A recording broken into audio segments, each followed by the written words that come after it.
of bans, but they've given them an opportunity to be able to counter it. And now if this is an offlane Alchemist, you don't have a great time against the Monkey King.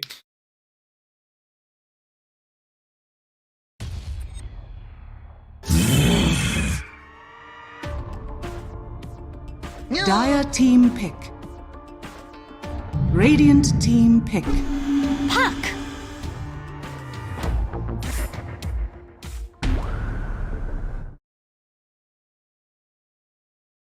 That movement that's kind of forced around the map, you could...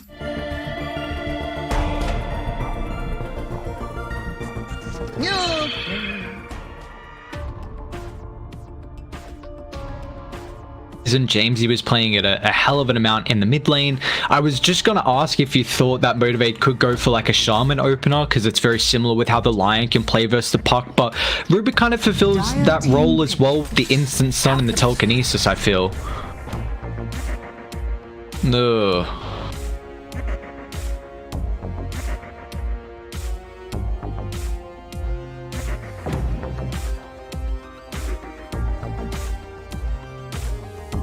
Seconds remaining. 5 seconds remaining.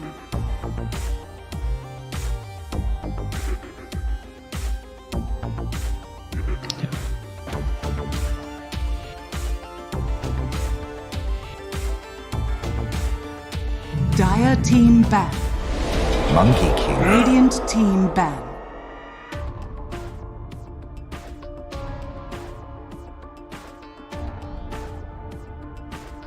No, you really don't. And what about a carry matchup though with the Alchemist versus the Monkey? Is that a little bit different? 10 seconds remaining. 5 seconds remaining.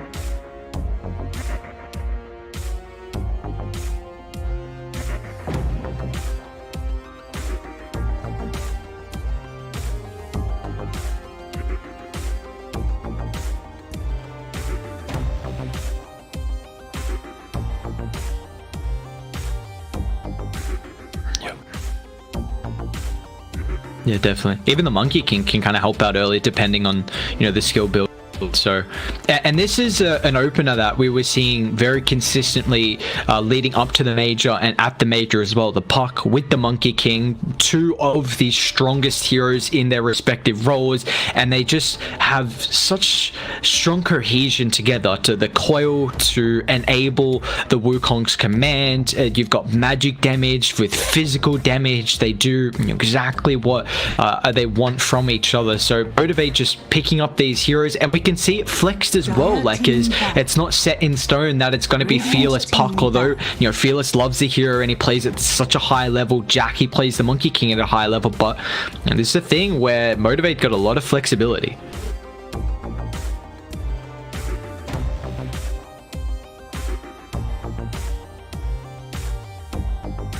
Ten seconds remaining.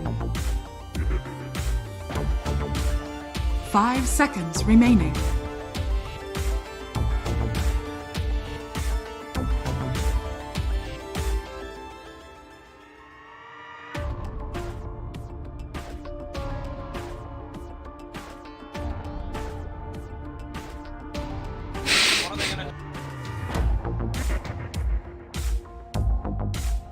Yeah, definitely.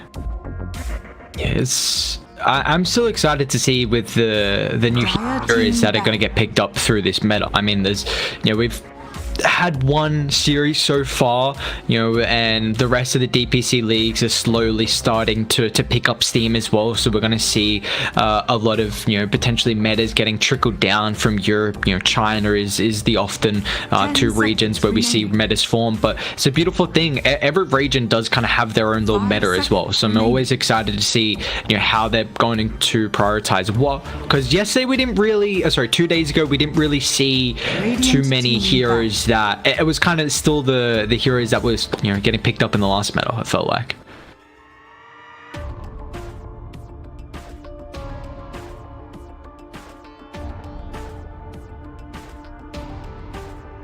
That was good to see. Yeah. Radiant team pick.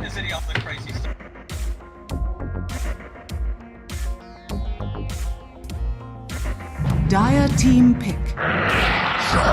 Warlord.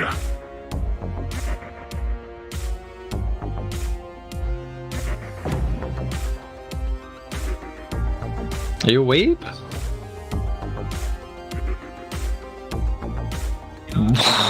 10 seconds remaining. And entry level. So you're a basic weeb. 5 seconds Okay. remaining. Radiant team pick.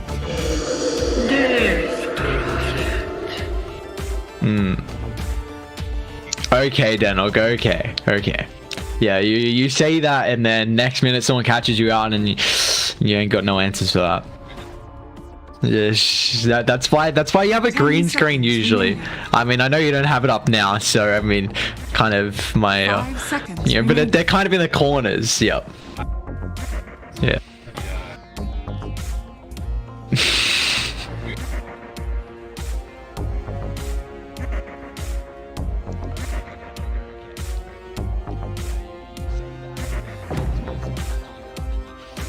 Dire team pick. Venomancer.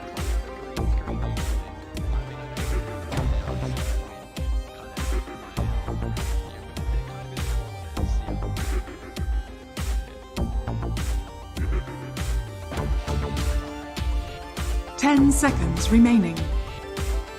Dire team ban. Oracle. How does the you were saying that the Oracle is good versus the Venomancer? What makes Oracle so good versus that hero?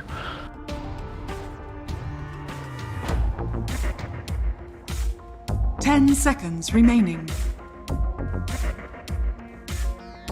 5 seconds remaining.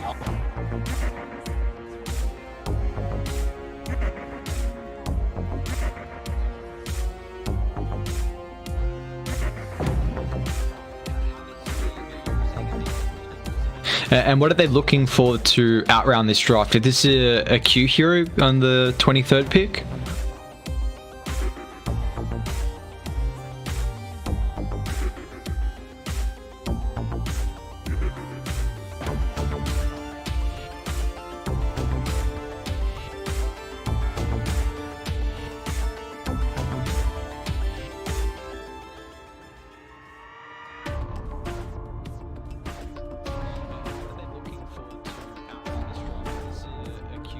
Yep. Radiant team ban.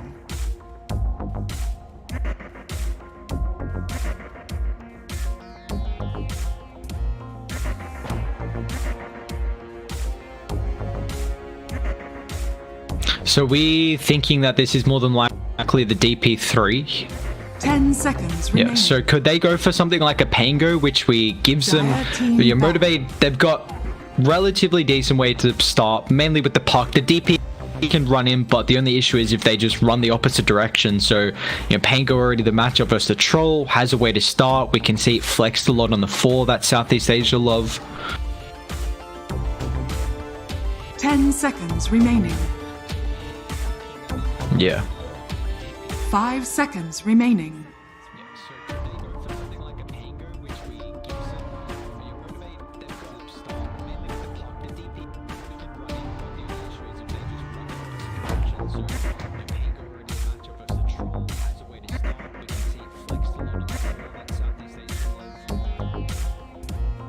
Radiant team ban.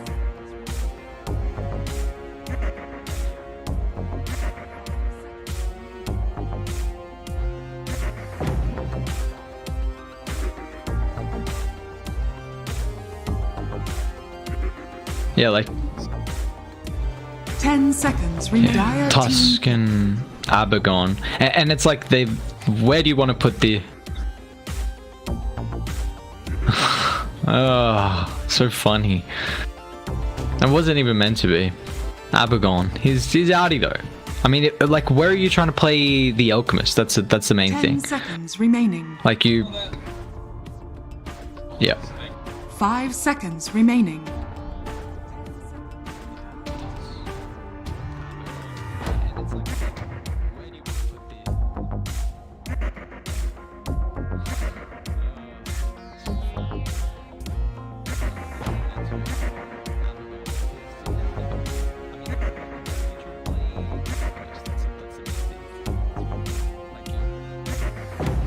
I just want them to pick a stun. Wait. Yeah, they can even go for it themselves to kite the troll. Yeah, yeah, that is exactly right. Legion Commander. There are so many saves from Motivated. Wow.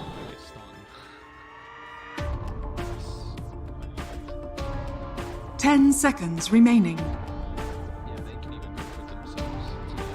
5 seconds remaining.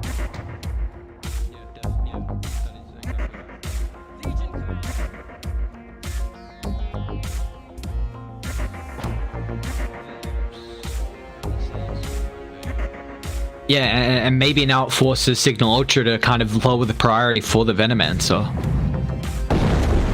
They're gonna lash. Choose your hero.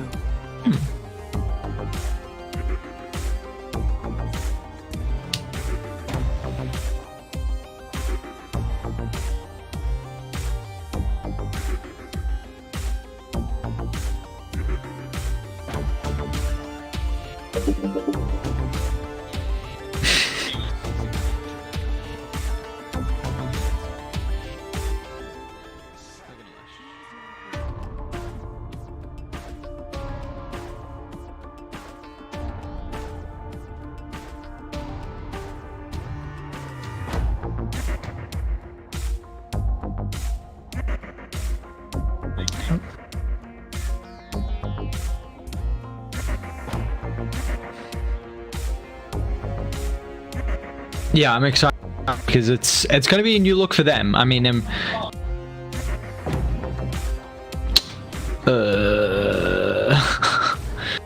why? Like, why is it going to be 5 Elk Denog? Like, come on. Oh yeah, put Bombi as a in.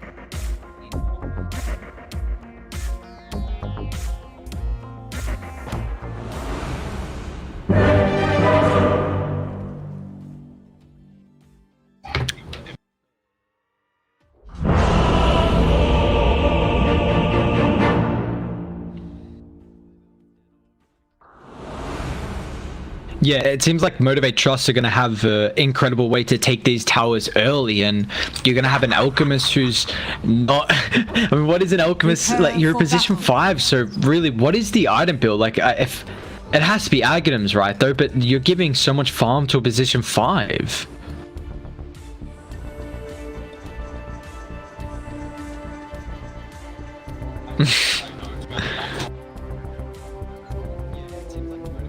A good boy. Yep.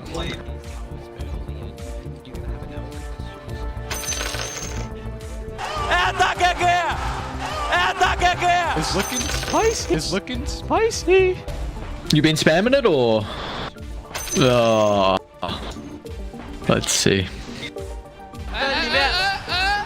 Why are you not online? I was gonna check the recent games real quick.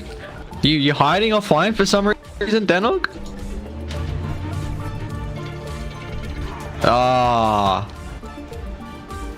Big shot Denog.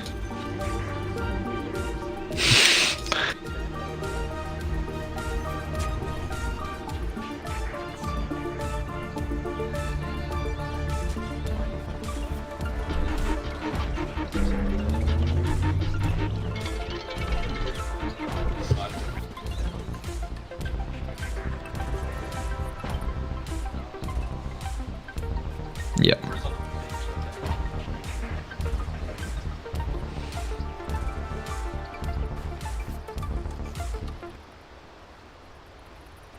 "30 seconds to battle."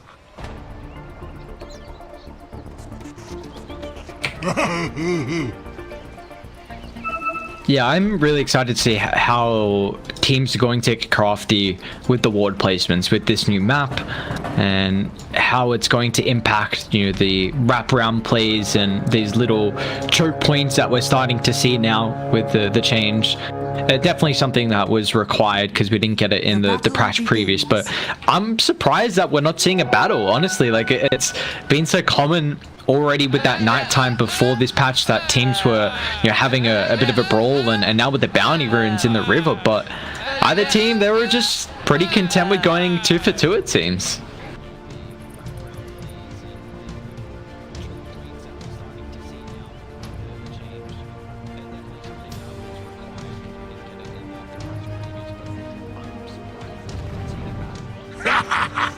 What's he doing lane?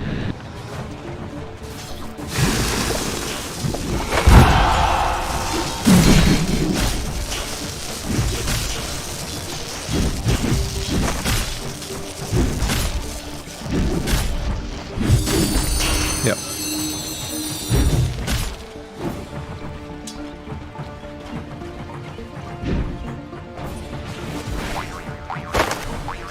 Yeah, no, I don't think so either. I mean, you've got double range, I guess, against the melee, but Jackie is a incredible position 1. So he's going to have, yeah, we'll see him always pop off.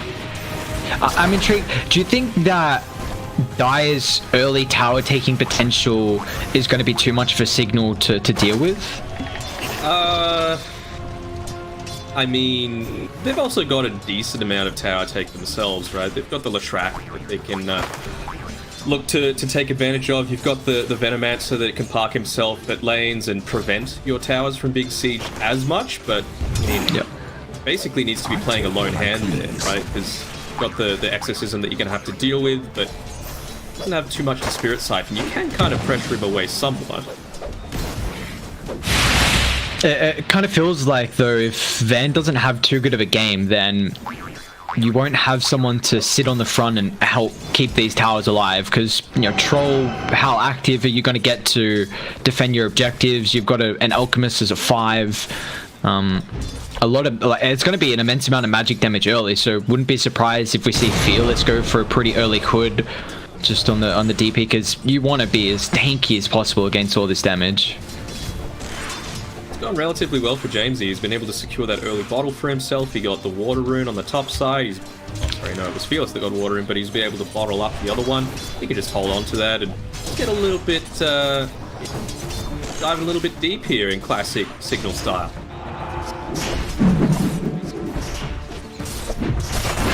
I'm just kind of keeping an eye on what Grims is doing down bot. I'm still intrigued to see what a 5 Elk's gonna do, but we'll see now with the concoction. Sharpen his laser. Not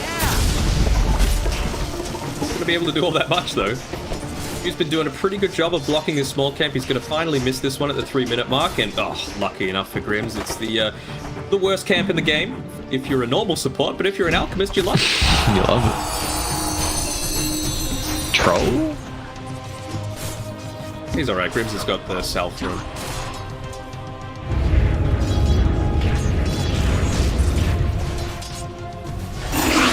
Actually, one thing that I did want to have a look at the very start of the game, because I know Motivate Trust are aware of that little tango trick that I was talking to you about. You know how you can't share it with the mid lane anymore, but it doesn't actually have a cooldown. You might die here. Get some distance now. He's actually baited Troll pretty deep in the lane, so go to work at chasing him down, but with the Whirling Axes back up, he's going to be okay. It's a lot of damage though against the Troll, and Alchemist is out of regen here for a being. But yeah, you were saying that Motivate, they know this little trick with the tangos?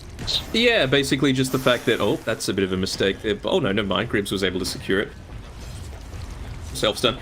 Give away the tangos to your safe lane carry with no cooldown. So previously it was like 40-50 seconds. Now, no cooldown related with it. So you can actually put a lot more early stats into your carry and just let the support be the one that is concerned with buying all of the regen, or at least you might buy one set of tangos, but I think gone are the days where you're going to see salve, anything like that purchased up lane. Should be a first blood with the Purifying Flames, boundless strike. And it is. Jackie's going to pick it up. He's still able to man fight as well. Van standing his ground. He's got some one charges. Not going to be able to get the deny, but now Lion Axe. Still another round of the Purifying Flames. Can he get the last usage? He can. Oracle. And you see when this hero gets 2 points up in his E, that damage can start to skyrocket. So Motivate will find 2 kills. It does cost them their carry, but you know, first blood getting picked up for Jackie is going to be able to come back to the lane. I mean, you're fine with going down if it does get you that first blood. Obviously, the deny was available for Lion Axe. That's one of the annoying things, like the damage that you're dealing at level 1 is so low. As this, they're actually making another play here onto Eris. Bands back though, so they're going to push him out. But yeah, just that level 1 Gale, it is still a dot, right? So you have that deny potential. It wasn't able to be used that time around. Next might be in a bit of trouble here, actually.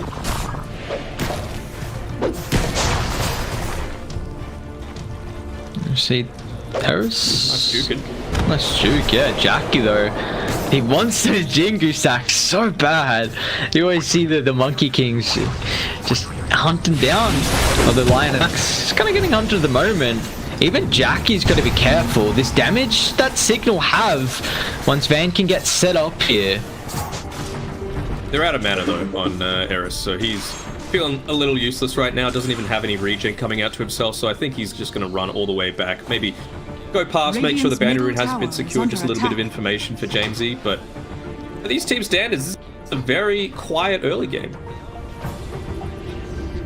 Yeah, I wonder, I mean, Fearless now has the Exorcism available, so we'll probably see him get active, and Jamesy as well has gone for a couple points in the Edict, so we'll probably see the Leshrac as well getting active to move to some of the side lanes, so I imagine the action's going to pick up pretty soon.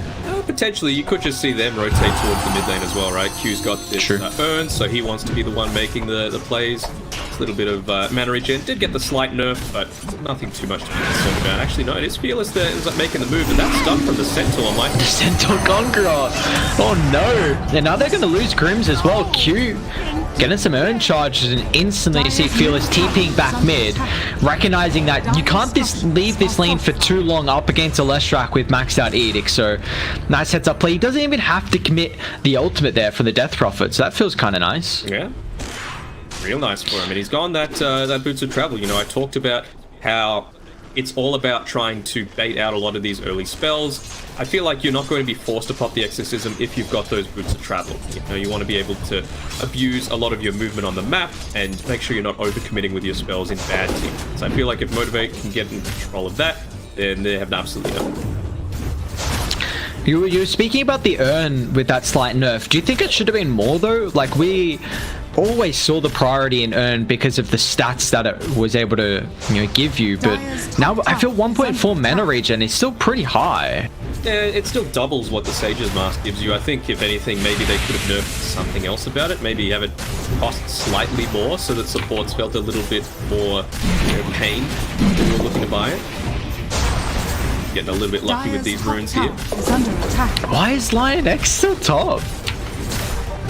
We got so lucky. They cut down one tree and Dire's top tower has fallen. He's just chilling right now.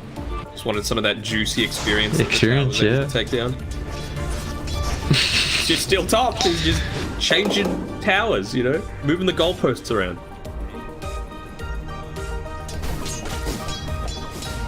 But I like this now. We're going to see the DPs get out of the mid lane, so we'll give some time for Q to soak some experience and a little bit of gold.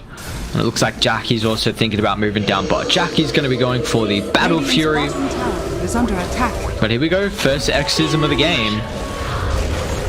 It's all 3 cores though, so let's see if they're actually going to be able to try and take anything in response to it. The Diabolic Edict's popped. They still have the Glyph of Fortification. Q's doing a good job to pull the creep wave away.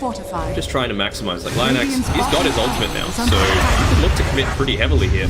Oh, James in mid. They're going to be able to catch him out. Can't get up on the high ground where Van was trying to position. I love that play from Dire. And now with the Jewel as well, they're going to be able to find a second target. Mastos just gets the damage too. Like, that's such a clean play from Motivate. You recognize that you're going to get tier 1 tower tower bot early, so then you set up for a potential Death Prophet TP in if it's required with a big fight breaking up, but Signal Ultras didn't have the numbers to contest, so they get 2 easy kills, and you know, they don't even have to contest with a tower. No trade there from Signal Ultra. Masros is going for the Solar Crest as well, actually. So I was thinking it would be a lot more popular on, you know, your position 4s, ones that have a little bit of farm. Not like this puck needs the Blink Dagger as well. You know, he's a puck, right? You know, he's already got his Illusory Orb to be able to close that distance. By my edict. Just getting kills on kills, although it's Jackie going a little bit too far forward this time. Yeah, top, another kill on kill. As a Bing's going to end up falling there. Fearless gets a little bit of revenge across the map, so do see cores falling a piece, but it's really been all motivated this game with the net worth regard. Leshrak is still farming very nicely. We're going to see a pretty early yours getting picked up. Masros? He's got Clinax there with him. We're just... How does it feel for Signal to have a 5 Alchemist? Feels bad, man, is probably the best way to put this. I mean, I personally don't know why you need to park everyone else around here in this mid lane. I feel like Van just being here is going to create so much distraction just on his own, and it's not like Masros can just walk up to you and duel you. Right? He doesn't have a Blink Dagger, he doesn't have any way to wrap around on you. You've got decent vision already, so you're not going to get caught by surprise. And, you know, that could open up the door to potentially push one of these other lanes. Maybe push bot, make sure that you can look to invade the Dire jungle a little bit. We can see we've got a hard camp stacked up 3 times. That'd be a nice little thing to secure. Not if Jackie has anything to think about, though. See how he's transitioning towards that Battle Fury as well. He's got 2 components closing in on the 3rd. Nice scan from Radiant at least. So they will scout up this smoke maneuver that's coming through. You can just see, like, Masros is forced to stay in this mid lane. Because if he doesn't, that tower is slowly but surely going to get taken down. That's why I like the fact that, you know, Eris has moved a little bit away. He's gone towards the rest of his team. They kind of see that the smoke has been coming. But, again, there's no tower to take around this top side. So, feels like they're playing a little bit too passively. Maybe just trying to protect a Bing as much as possible. He's got his Battle Fury finished up now, so... He's still got the perseverance that he needs to build.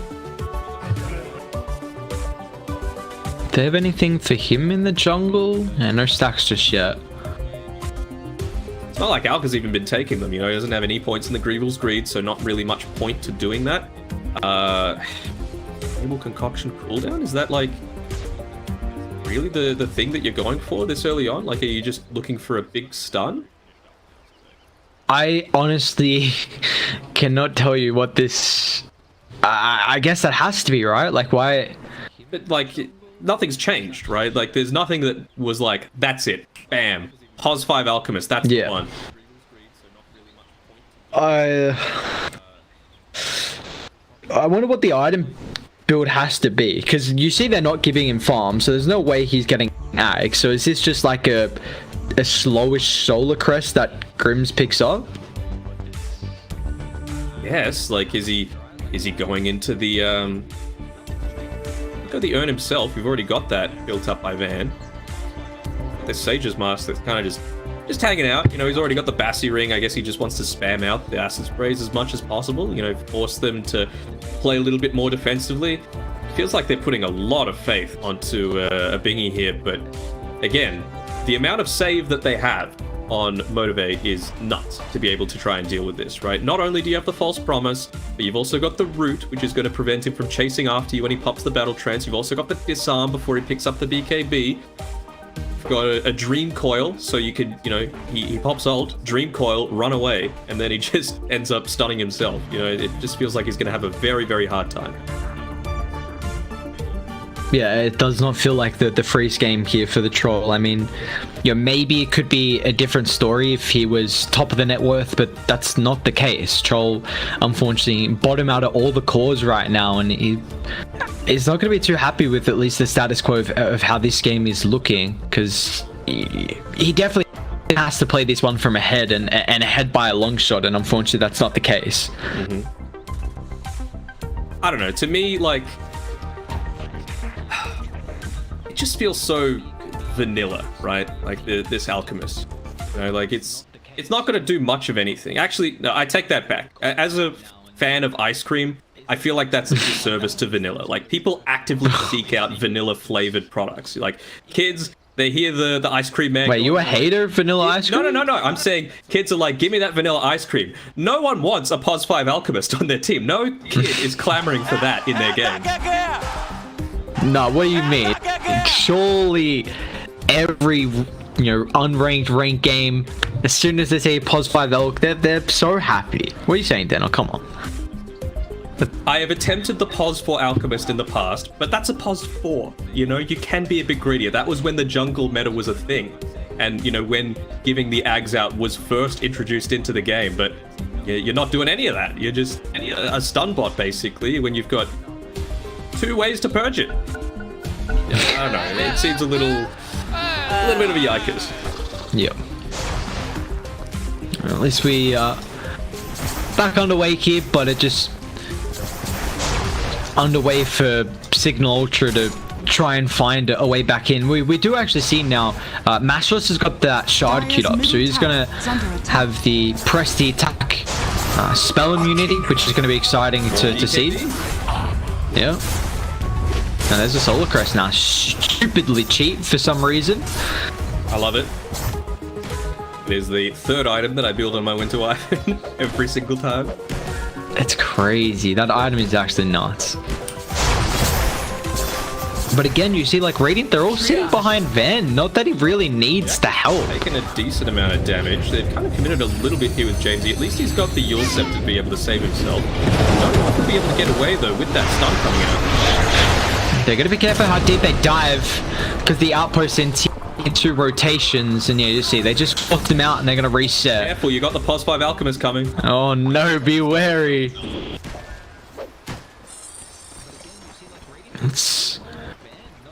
Could, if they move quick before die, get the formation set up around this tier 1 town mid to defend it from the Venomancer push, and they might catch Motivate off guard here.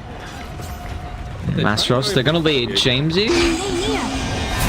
Q's actually going to drop the coil. The sun's on the mark, but there's the instant press the attack from Mastros. Now going to come in. Jackie, nice boundless drag, finding 2. And Motivate, they bring the numbers to the fight around mid as they're able to find a double for Lion Axe. Dual damage once again for Mastros as well, and just nowhere to be seen is the troll. Nothing the position 5 elk can do, and they just weren't fast enough with that smoke maneuver. Motivate were able to sweep on across the map from bot to mid, and they've got some pretty mobile heroes as well, with the monkey, the Puck, even the Legions is not too bad. Yeah, he's got really good base movement speed. Why not giving over the Solar Crest to Jackie as he's continuing to farm this up very close to his Battle Fury. Just get it by the end of this camp. But that fight kind of just showed one of the big weaknesses of Signal's draft. Like, you can prevent the enemy team from taking your objectives, but you can't actually take anything yourself. You know, they're trying to dive super deep, but they have no initiator.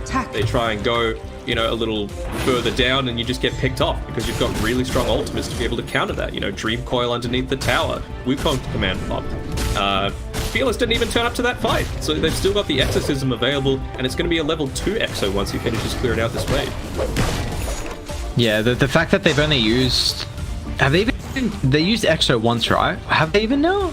I'm trying to remember. Yeah, so you've only used Exorcism once, but you have a 3,000 net worth lead. Fearless has just been farming up across the map, not really caring about getting involved, and now he's actually going to start playing around mid with the capability of having this big team fight factor, and they've got the Battle Fury on both the cores. So I will add that, Troll, he got it at a decent timing, but it's a naked Battle Fury, and Monkey feels like it's going to farm faster just because you're able to get to camps a lot easier than what the Troll will.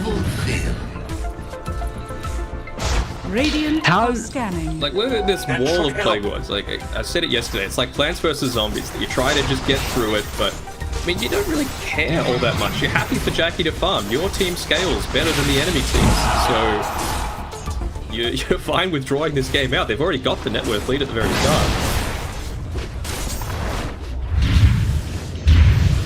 Come on, Grims, get some farm for yourself, my guy. No, he doesn't want that stack. They are like Eris and Grims have just been sitting mid for so long, and you see the supports on Dire. They are slowly creeping up in experience. Like Q's farming bot, Oracle's kind of and Oracle's even level 8 still. Like this is crazy how far they're falling behind, not only in net worth but also experience. Just because I don't know why they're sitting behind Van. Yeah, he could just do this on his own. There's no threat, at least until that LC gets the Blink Dagger. Especially once Puck is revealing, right? Like, that's the only other way you're going to get caught. With a Dream Coil where you literally cannot run away. But it's been showing for the past minute or so on the bottom side of the map. I'm going to force something out here. Coming. Nice coil job. That's enough, though. The big kill on the last track. They drop everything. But Jamesy will still fall. Venomancer committing with the ultimate here, but Fearless, he can chase down without a care in the world as it's a killing spree now. You see that level 2 of the Exism and Motivate, they've been kind of the ones playing on the back foot, at least defending towers. But now after that fight with the Exo, they can push up, and in fact, they're just gonna melt through this tower. It was a slow siege from Signal, but that's so demoralizing when it takes so long for you to do all the damage you did to the enemy's team's tier 1. You lose 2 heroes and then all of a sudden you lose your tower. Yeah, and you know, you mentioned they popped absolutely everything onto the track. Why not? You know, he is all of your damage right now. Yep. So they just made sure that they went down super early on. No one dies. They get a tower. It's just really good execution coming out from Motivate. I mean, they're just putting all their eggs, it feels like, in the basket of the Troll, who is getting farm, but like this doesn't seem like a game where Troll can take over. See, the thing is, I think that fight goes completely differently if you have a Leshrac paired with an Oracle, for example. You just get saved. You know, you've got a way to turn around. You can actually look to re-engage in the team fight. Speaking of Oracle, he's just going to go down to Jamesy, but he was trying to get a little bit cheeky with some of his deep wards here. Yeah, you should see like how different this game could have been with another 5, it feels like. An actual 5, something capable of saving. And you saw that Motivate kind of realized that weakness that they had, where they banned out the Abaddon in it was either the last stage or the second last stage of the banning phase. Is this... Well, is this why they picked the Elk to get a quick roast? Grims might die, but... Alright. Cute play, but I don't know what they get with that Aegis. It has to be just a farming one, it feels like, for Troll. At least until he gets his BKB. They're not going to make anything aggressive happen before that BKB. So I feel like, you know what, Motivate, they're just going to group together. They're going to find somewhere else that's a high priority objective to take, and then just take that.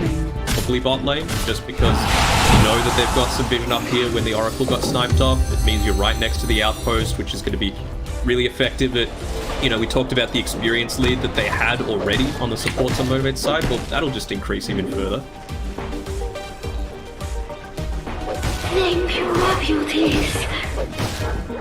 Yeah, you're continuing to see that. I mean, giving Puck levels is incredibly scary.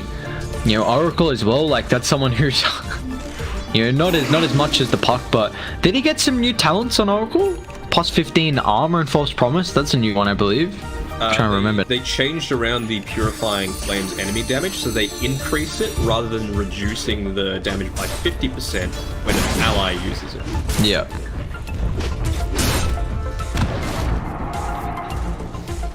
His 25 got changed as well from... It's now the instant Fortune's End engine. Okay. Yeah, they gave the invis to the shard. Yeah. With a little bit of a less delay, I believe. Still no Greevil's Greed on our Alchemist. Hey! Alright, so I was intrigued to see what the item was going to be for the Elk. It looks like the Blink is what he's wanting to go for here. So a maxed out concoction, and he's just... That's all Grims is going to be playing for. Like, is there no... Like, he doesn't have a value point at all in Greed. I was just about to say that. I feel like 1 point is really big value. Oof, that is a lot of DCs coming out from Motivate all at the same time. Like, let's see, what... I mean, Yeah, like that has to be a value point. It just means that, you know, all these timings just come that little bit slow. You can see, you know, he's been able to walk past a few of these camps, hasn't been able to farm them. Just 1 point less in concoction.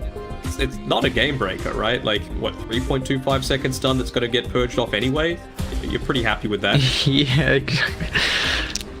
It's like, why does it matter if it's a longer stun or not? Because it's just gonna get purged off regardless. Like, you're exactly right. It's, yeah, maybe you'd have a faster timing. So now he's putting all his eggs literally on his stun with this blink. That's what it's telling me. But it's not gonna matter. So I mean, there's no way for them to catch everyone, right? You stun the Oracle, LC dispels him. You stun the LC, Oracle dispels. It's like, well, who cares? You know, we're happy to just sit back as long as we keep space between both of those targets. Like, that's the only saving grace for them. If they can get a double stun on both the LC and the Puck, and the Oracle, maybe you could follow it up into something else. But even then, you feel like the logical follow-up to that is Jamesy coming in and using the Split Earth. You got 2 silences. So the Puck and the Death Prophet could look to disrupt any kind of follow-up potentially.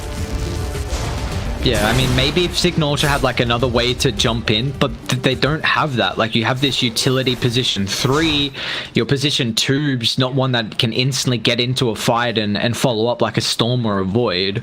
So definitely not going to have that capability, unfortunately, but it's...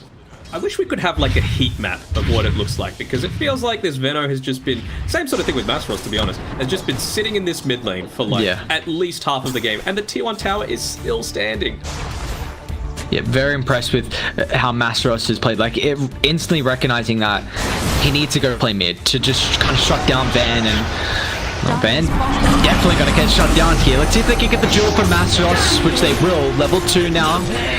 So plus 20 damage with that extra charge, extra level in the ultimate, and they're going to try and TP bot. Q's got coil available and blink, so we should be able to gap close on Jamesy if they can get the vision. They can. There we go, Q. Nice catch. Masros, again, I mean, he doesn't have jewels, so if Jamesy TP's out now, he might actually make it. If they got the jewels, they do. The vision for the orb scouts him. Grims will make it away, but Jamesy will not be successful. Pulse by Alchemist lived. That's the important thing.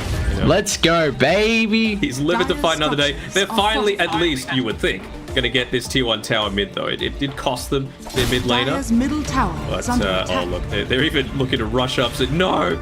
Oh, no.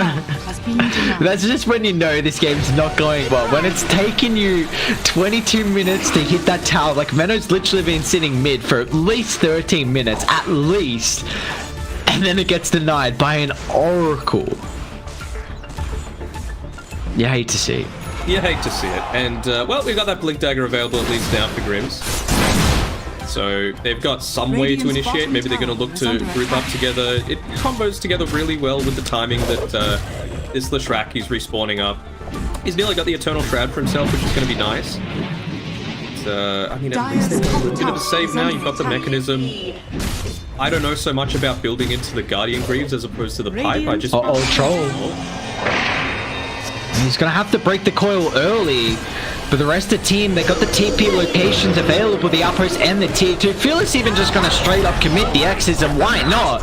But the Aegis has been committed here, but they can still just use the Wukongs along with the Jewel, drop everything on top of the Troll Bullet with that second life and bring him down.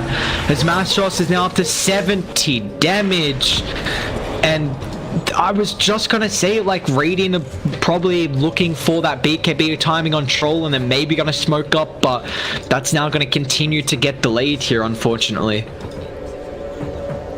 Yeah, and it's not like they were even getting anything in response. Like, you had a Venomancer and an Alchemist just sitting in the safest place on your map in your tri-camp, not pushing any waves, not forcing any sort of defense, and so, you know, they're able to get the kill. This top lane's still pushed in, so even though they don't have the exorcism, they're feeling pretty confident that, hey, we can just keep this push happening. Let's start to invade the tri-camp area. Dire's bottom tower is under attack. Denied.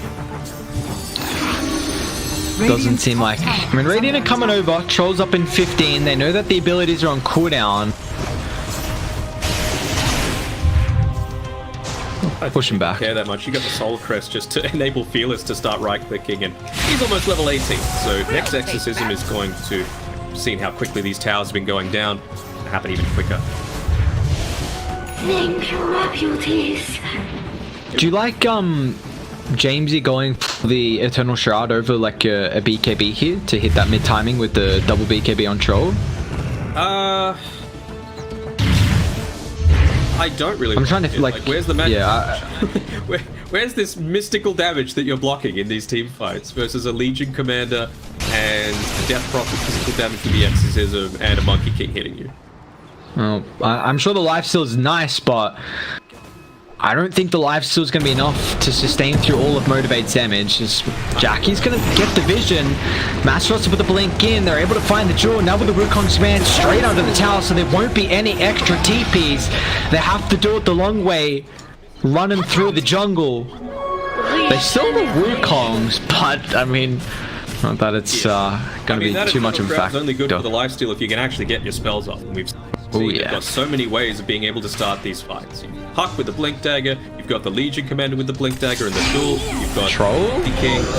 He's just running mindlessly through the jungle. He's got the BKB, maybe baiting for the rest of the team, but they don't have the ledge track, so where is the damage at the moment? Troll chucking the ultimate, but still Lion Axe in the backline with the false promise. Jackie's going to be protecting, he's able to stand his ground and man fight thanks to the Jinku stacks. Troll just unable to do any damage whatsoever. It's Motivate absolutely demolished Signal Ultra. This is just a beatdown and so demoralizing for this team. Yeah, it's like they're playing with a hero down, basically, like with this Alchemist. It just does absolutely nothing in this game. What was the saving grace? Being able to take Roshan a little earlier, perhaps? I feel like that would have been good if they gave it over to the Leshrac, just because, you know, double mana pool, you could commit perhaps to take a few more towers, but they just didn't end up that way for it. Radiant's bottom tower is under attack. Let's cool down and press the attack now. It's 10 seconds. Like, what the hell? Radiant's bottom tower. And now that 25 talent's nutty with the shard. Yep. Oh my god. Team BKBs, you know? Well, I feel like we've seen so many, like, I know the shards got buffed up a ridiculous amount through the last patch, but I like a lot of the changes they did to them as well. Like, I think we're going to see a lot more. We've already started to see through the first series that we had on Monday, like a lot more heroes were getting the shard earlier. We didn't see it enough from that Snapfire, though. That's what I was very disappointed with. And, like, Rubik's got his shard. I mean, I don't think that got changed at all, or at least buffed or touched a little bit. It's still got changed slightly. Maybe I'm wrong. Yeah, the shard throw range was increased from 60% to 85%. Yeah, there we go. So, I mean, it's gonna be nice to be able to get you out of a Wukong's, to get you out of an Exorcism, that sort of thing.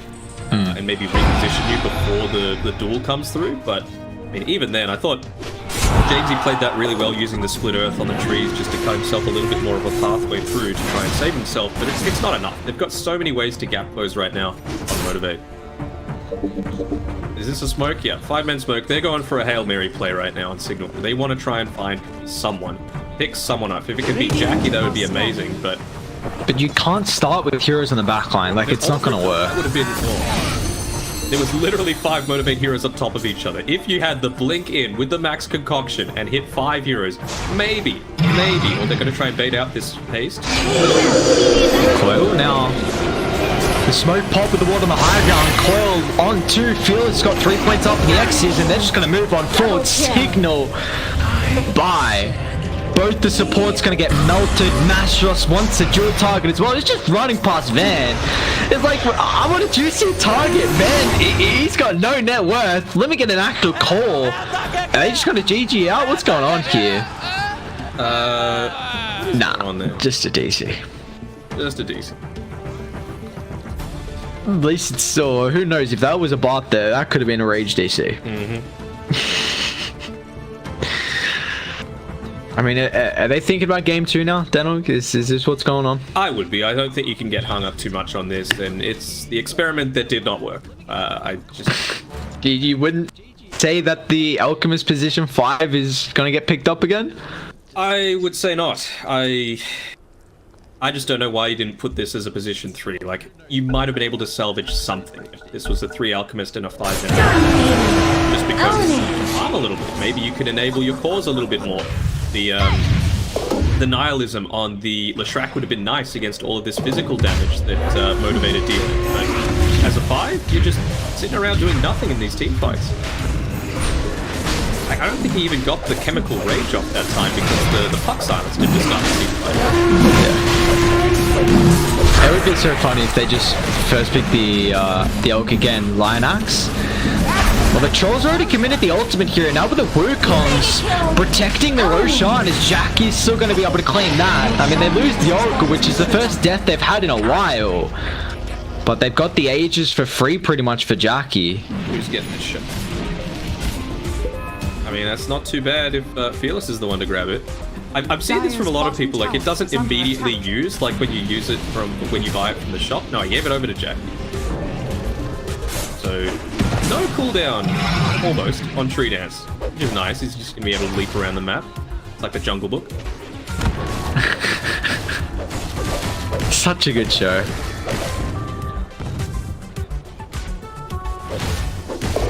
We got another smoke attempted here. Elven Tunic is going to be quite nice. So they're going to give it over to Biggie. I definitely would, yeah. Again, the all-in play, and Alchemist isn't even there to be part of. Oh. Fearless has got cheats. You're not killing this man with all the networks he's got. He's got his boys as well. Wow, they just turn away as soon as they run into it. It's like, alright, that's not the target we wanted. The Lesh's gonna fall as well, like Motivate. Exactly like you said, he's got the boys. They come so fast, no man left behind. They run into an enemy, you'll run into the whole squad a second later. Why not go high ground? You got an 18,000 net worth lead. Jackie's level 24. It's Motivate back in action. Yeah, Fearless has Arcane Rune bottled. He's got his Exorcism as well, so why not? He's just going to join up with the rest of his team. Radiant's He doesn't even need to pop it. Yeah, he's just going to use it on mid lane, I reckon. Wow, that time. It just got melted. And this one's going to melt as well. There it is. They call it. Yeah, no surprise, honestly. That was a rough game there for Signal to debut Season 2 of the LoL Division. Yeah, I mean, a Biggie's like, really? This is what I got myself into? No, I'm just kidding. There are, on the positive side, it's very clear. They lost this in the draft, 100%. I feel like drafting was fantastic by Motivate, and 5 Alchemist does not work. Especially against, like I was saying, you know, you want to... Maybe if you go like a...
You in position yet?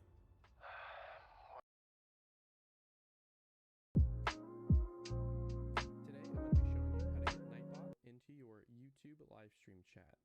To start, you're going to go to nightbot.tv and you're going to click sign up and log in with your YouTube account. From here, you're going to click sign up and log in with your YouTube account. Go to nightbot.tv and you're going to click sign up and live stream chat. To start, you're going to go to nightbot.tv and you're going to click sign up and log in with your YouTube account.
Alright, ladies and gentlemen, welcome back. Signal Ultra Motivate Trust Game 2's draft is underway.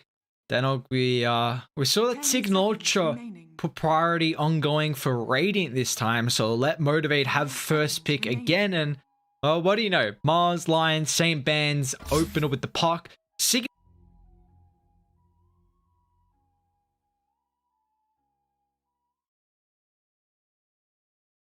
Alright, ladies and gentlemen, welcome back. Signal Ultra Motivate Trust Game 2. Dire team ban.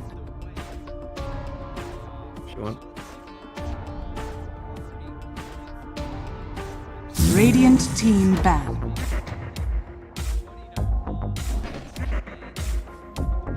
Dire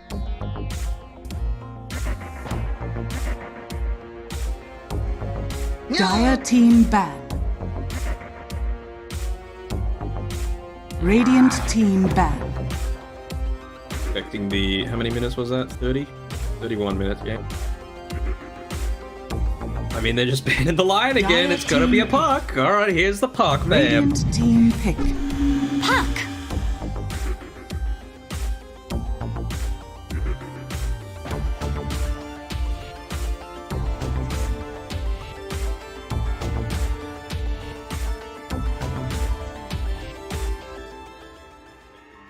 10 seconds remaining.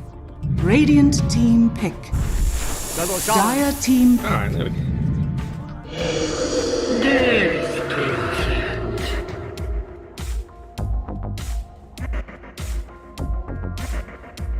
Alright, ladies and gentlemen, welcome back. Signal Ultra Motivate Trust Game 2's draft is underway. Then we saw that Signal Ultra put priority ongoing for Radiant this time, so let Motivate have first pick again. And what do you know? Mars, Lion, same bands, opener with the puck. Signal do kind of switch it up a little bit. I was saying in last draft that we could see the Shaman kind of replace the Lion to deal with the puck, and they're going to do that in this draft instead. This feels a lot better to me. Like, Radiant it's a direct response. ban. Like, I personally feel like first pick is really buffed, considering you get the most overpowered hero that slipped through the bans, and you get to protect the second hero that you pick with the next ban phase. But what second pick does have, and it has to be said, Signal chose to play Radiant, so they didn't choose to have first pick. They wanted Motivate to have the option to go first pick again. Is that you can go back to back. You can go like a really strong combo. Let's say it was a Death Prophet Oracle to start with. Very strong. You know, you just pop it. It's easy to execute as well. Pop ultimate, run at them. If you get gone on, use Fortune's End and use the False and you're fine. It's kind of similar with the Shadow Shaman, but we've just saw from that game that Motivate Trust, this doesn't need to be a puck mid. They can counter it all you want, but they'll just toss it onto a position 4 like Q. Yeah, it doesn't matter if Fearless loves the hero. Q can play it at such a high level as well, and the Elder Titan not getting picked up. Now this was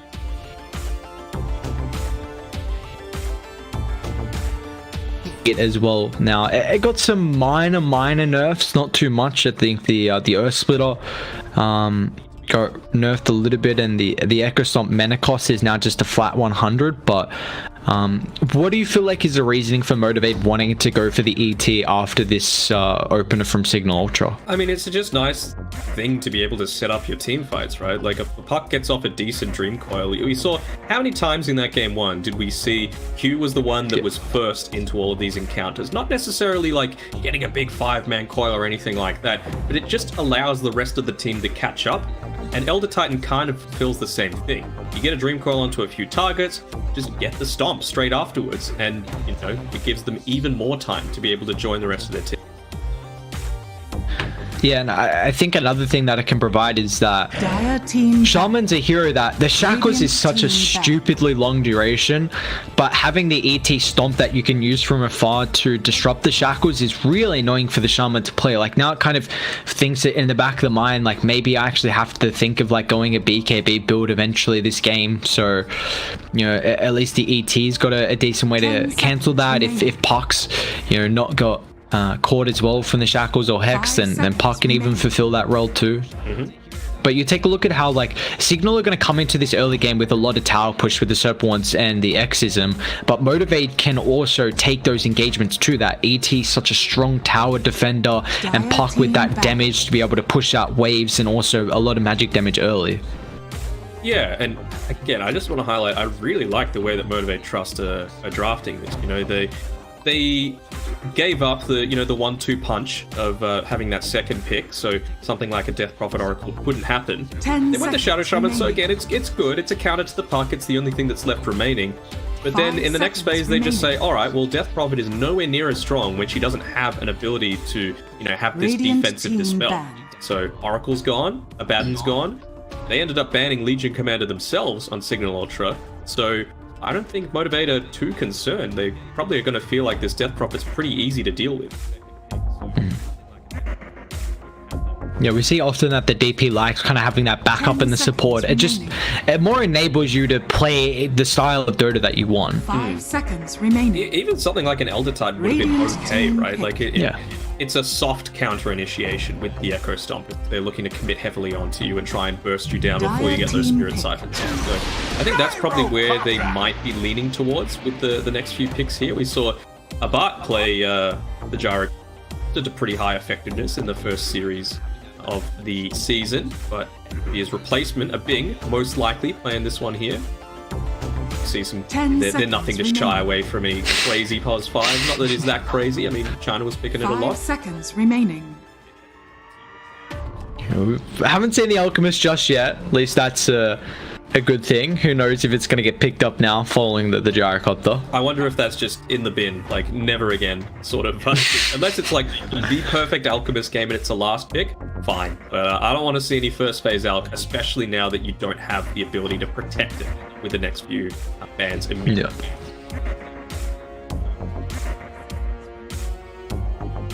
But still, the draft's wide open. What's it with Pangolier? It's alright. I mean, they're probably assuming that this Shadow Shamans are going to be the position 4, so Rubik's not quite as likely to come out, so you don't have that same level of risk from just getting your Rolling Thunder stolen.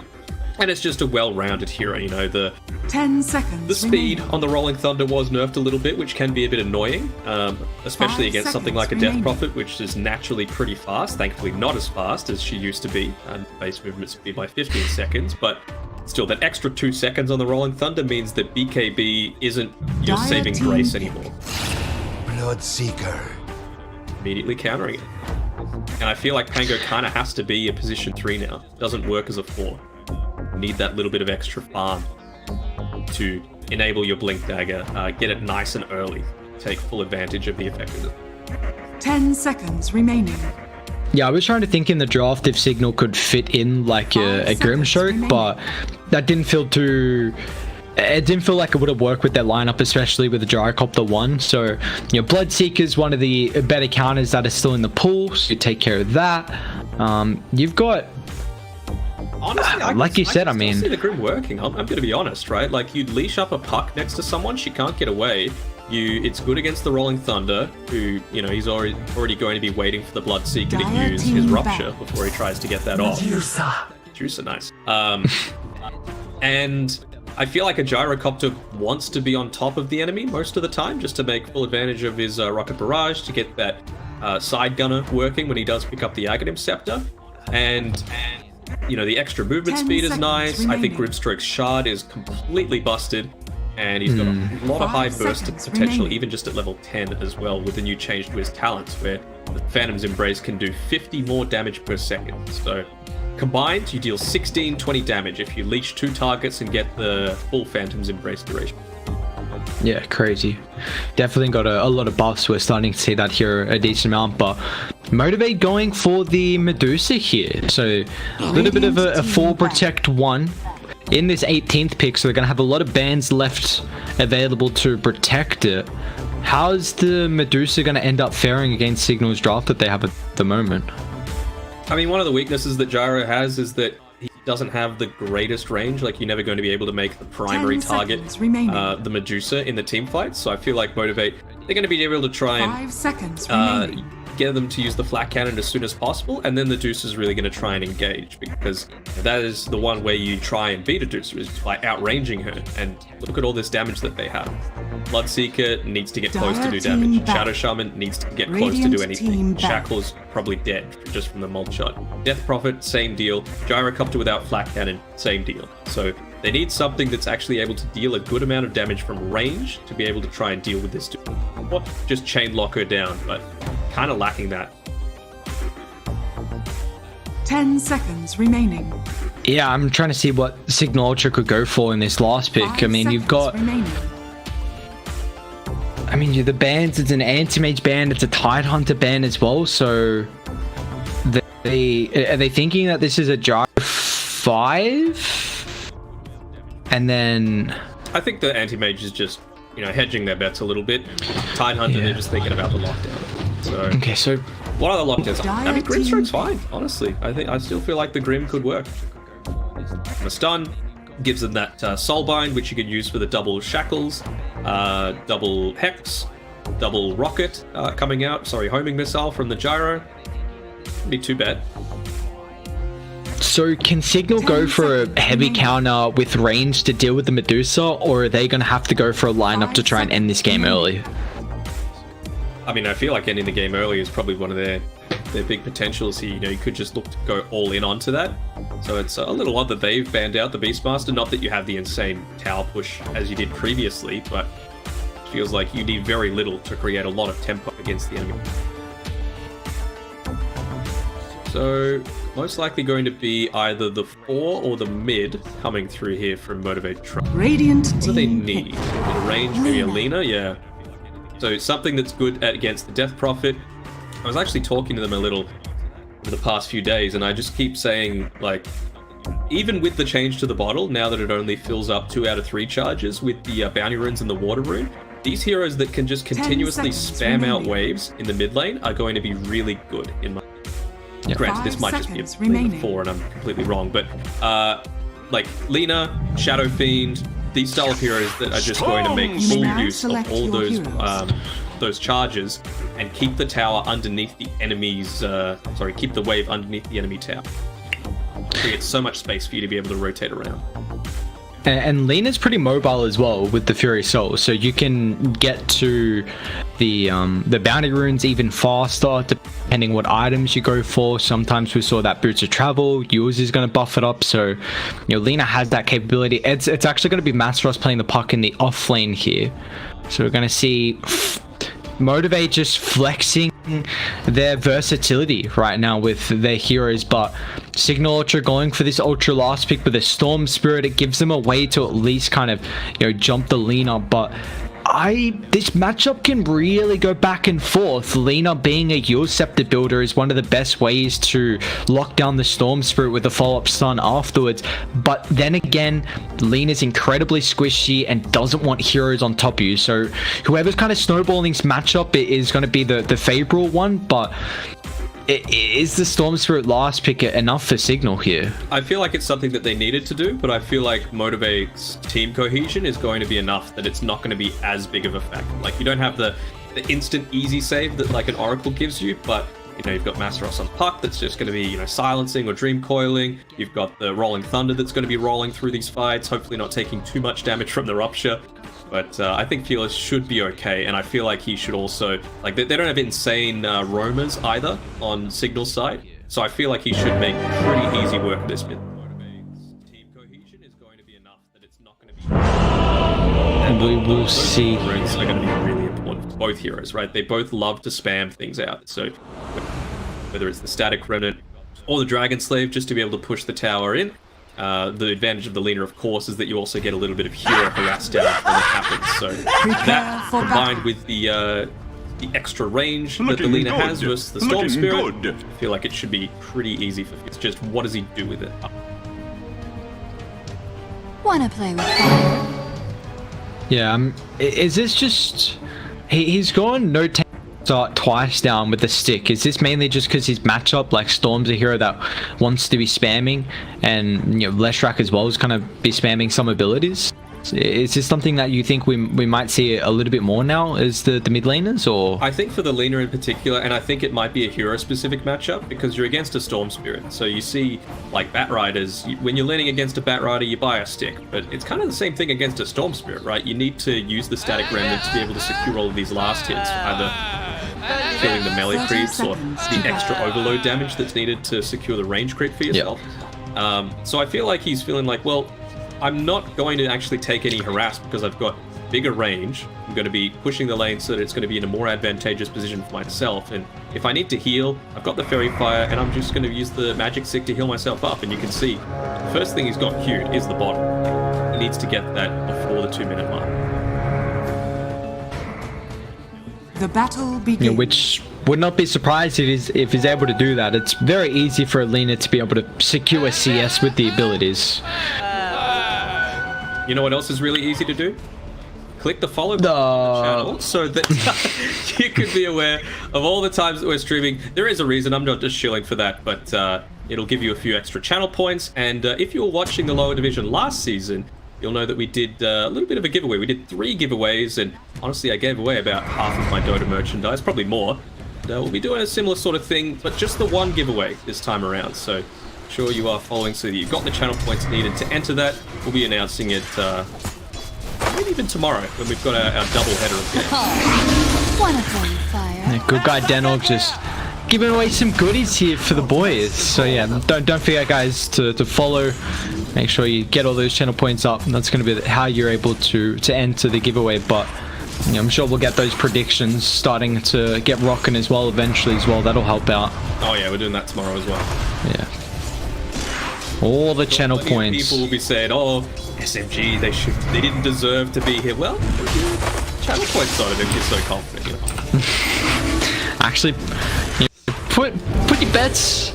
Maybe out this, huh? It's Lion Axe. Van actually is going to end up dying here, I believe, with on the swing. No. I think he got a low roll there, and Lion Axe is under a little bit of harassment, and it's enough to find the kill as Eris at the shock brings him down. First blood from the Shaman. The low roll plus the extra 3 armor from the tower really helping him out there. He's going to be enjoying life. I don't know how many times he's been #1 on net worth in his life, but it'll only last for a couple of seconds. There we go. He just lost it, so feels bad. Feels bad. Hey, he's pretty happy though. He's got some farm. At least this starts looking a little bit better than what we saw previously, but we'll see how they're able to swing this game. It definitely feels like Signal have a lineup where they really don't want to go late game versus this Medusa.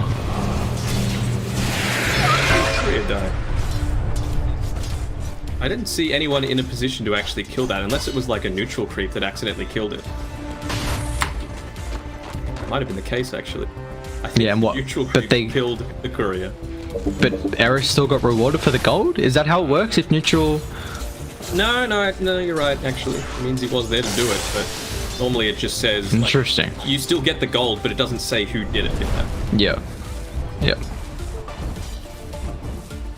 He ain't complaining.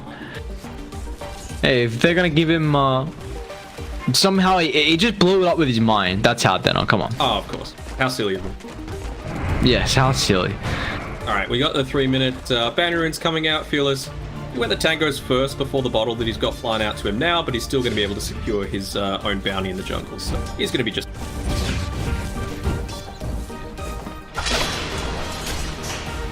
You see, it's going to be too difficult for enemy teams just to infiltrate through aggressively and steal away that bounty. Like, you can't leave a lot of safe laners alone this early, so... Just gonna have that one I do it every time. Like, just play safe for like 20 seconds. I'll be right back. It's worth it. Just help win the mid matchup as well at the same time. You're just doing everything. You know, like the I receive, you receive meme that's been making the rounds lately? What? Is this... Gotta get on top of your meme game. It's like a guy, sitting forward in a business suit, and it's like a really... like crappy trade. It's like, well, I'm going to receive this, but in exchange, you will get this. Oh, okay, yeah. Very nice, Eris there. That's the sort of rotation you want to make. He's not even going to end up dying, and he denies it away from Fearless, so a lot of the effectiveness of this early-ish bottle nullified. So that's exactly the sort of thing that you need to have happen when you're playing against this Lina mid. These heroes that need that bottle regen. Yeah, it's had a very good start to this game on the Shaman, getting that first blood, taking away the water room. Very important there. I mean, unfortunately, Jamesy didn't get his own as well. Grimm's actually found the one down bot, but we see these are... How is the mid game or the early game going to look for both the Lina and the Storm? Because it seems like they're just two heroes that aren't really playing for the lane. They're kind of just shoving it out and then falling back and farming up the jungle. So how are we going to see their impact in the early game? Well, I think with the Lina, you're more capable of dealing that burst damage, of course, with the Laguna Blade. But I guess with the Storm Spirit, it's about that gap post. But the question is, who can they really kill this early on? Like, Masaros should be able to get away. Just the Elder Titan, try and secure this top lane even further, so you could put a bit more pressure on the Deucer, maybe force it back into the jungle. See, how many stacks have we got? 1, 2 stacks, I believe, so far in the jungle. Yeah, I can't see any others.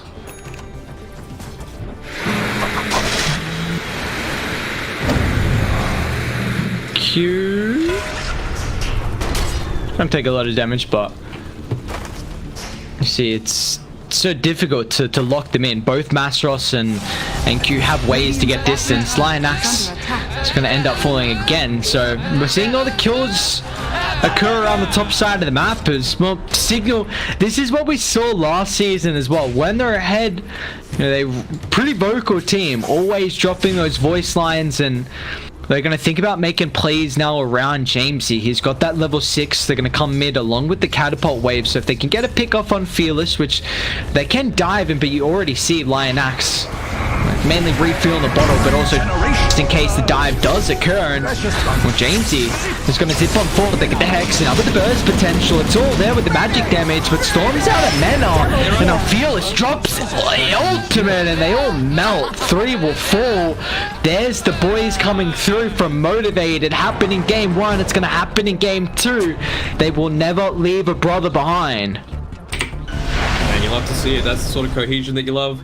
And I mean, it was exactly the right thing. I feel like the Signal supports are doing the correct moves. You know, they made sure that they didn't get that water rune. They made sure to guard the bottom rune so it wasn't guaranteed. It ended up being a regen top. I feel like it was just a little bit of a misplay by Jamesy, popping the regen rune a little bit too early. It was just a single right click from Lionax that made sure that it wasn't being refreshed on Jamesy. So eventually he was just running a little low on mana, and it was the great 2-man stun coming through from Fearless as well underneath the tier 1 with all that extra armor for the rest of the team. So was able to secure it for them. So good support play on both sides. It was just perhaps overestimating their potential, thinking that he had the regen route for the full duration. Q looks like this time now that the Rupture's been picked up, he won't have a way to escape. So Aving's going to be able to pick up that kill. See the Bloodseekers? That good start this game. 1 kill, 45 last hits. Working on that Maelstrom now. Tower is under attack. He's doing a good job though. Like Q, he's already got that Orb of Corrosion. Fantastic item for a Pango. Jackie's starting to climb up a lot of these neutrals. He's in master and support. What could you possibly want? Dire's top tower is under attack. Radiant's They are going to end up losing this top tower though pretty early on, so Van's usage of that first Exism is going to net them the top tier 1 tower. I'm going to be very happy with that. Now it's going to give them ways. I mean, this is how Signal have to play. You've got to get towers early and limit the amount of farm that Motivate can find in the jungle, because they're going to funnel a lot of gold into the pocket of Jackie. Yeah, of course. I mean, I think they had, what, 4 kills, sorry, over last game, and they're already up to 3. I think it's just on the back of these supports. You actually have someone that's rotating, that's looking to make plays happen, that's able to guard runes. Just night and day for mine. You can see the clear difference coming. Good support, undervalued, but see, bot lane, they might try for another attempt here onto Masaros. They've got the Rupture available, double smoke through from the subs. See if they can find him, Masaros. Playing well positioned in the lane, making sure he's staying on that right side. Guarantees that, you know, if the smoke does come, you have to commit a lot further into the lane. End up spotting him eventually. Maybe enough. There's that first summon to the follow-up. Fearless. He's got the ET sweeping through the western side, but without extra heroes and a way to set up for the stun, Radiant are able to reset after that nice kill on Masaros. So, you know, they'll just keep trying to play around pickoffs until they have the Exorcism back and available, and then they'll look to take an objective afterwards. Yeah. It was just a little slow on the reactions there for Masaros, but he's been playing pretty well so far, so you can't blame him. Stupendous! What that does, though, it means that, you know, you've got the Deucer TPing away from that top lane. Q's just sitting up here taking this safer farm. He's level 6 now. Already has about 1,000 gold in the bank, so he's pretty well on the way to securing that Blink Dagger for himself.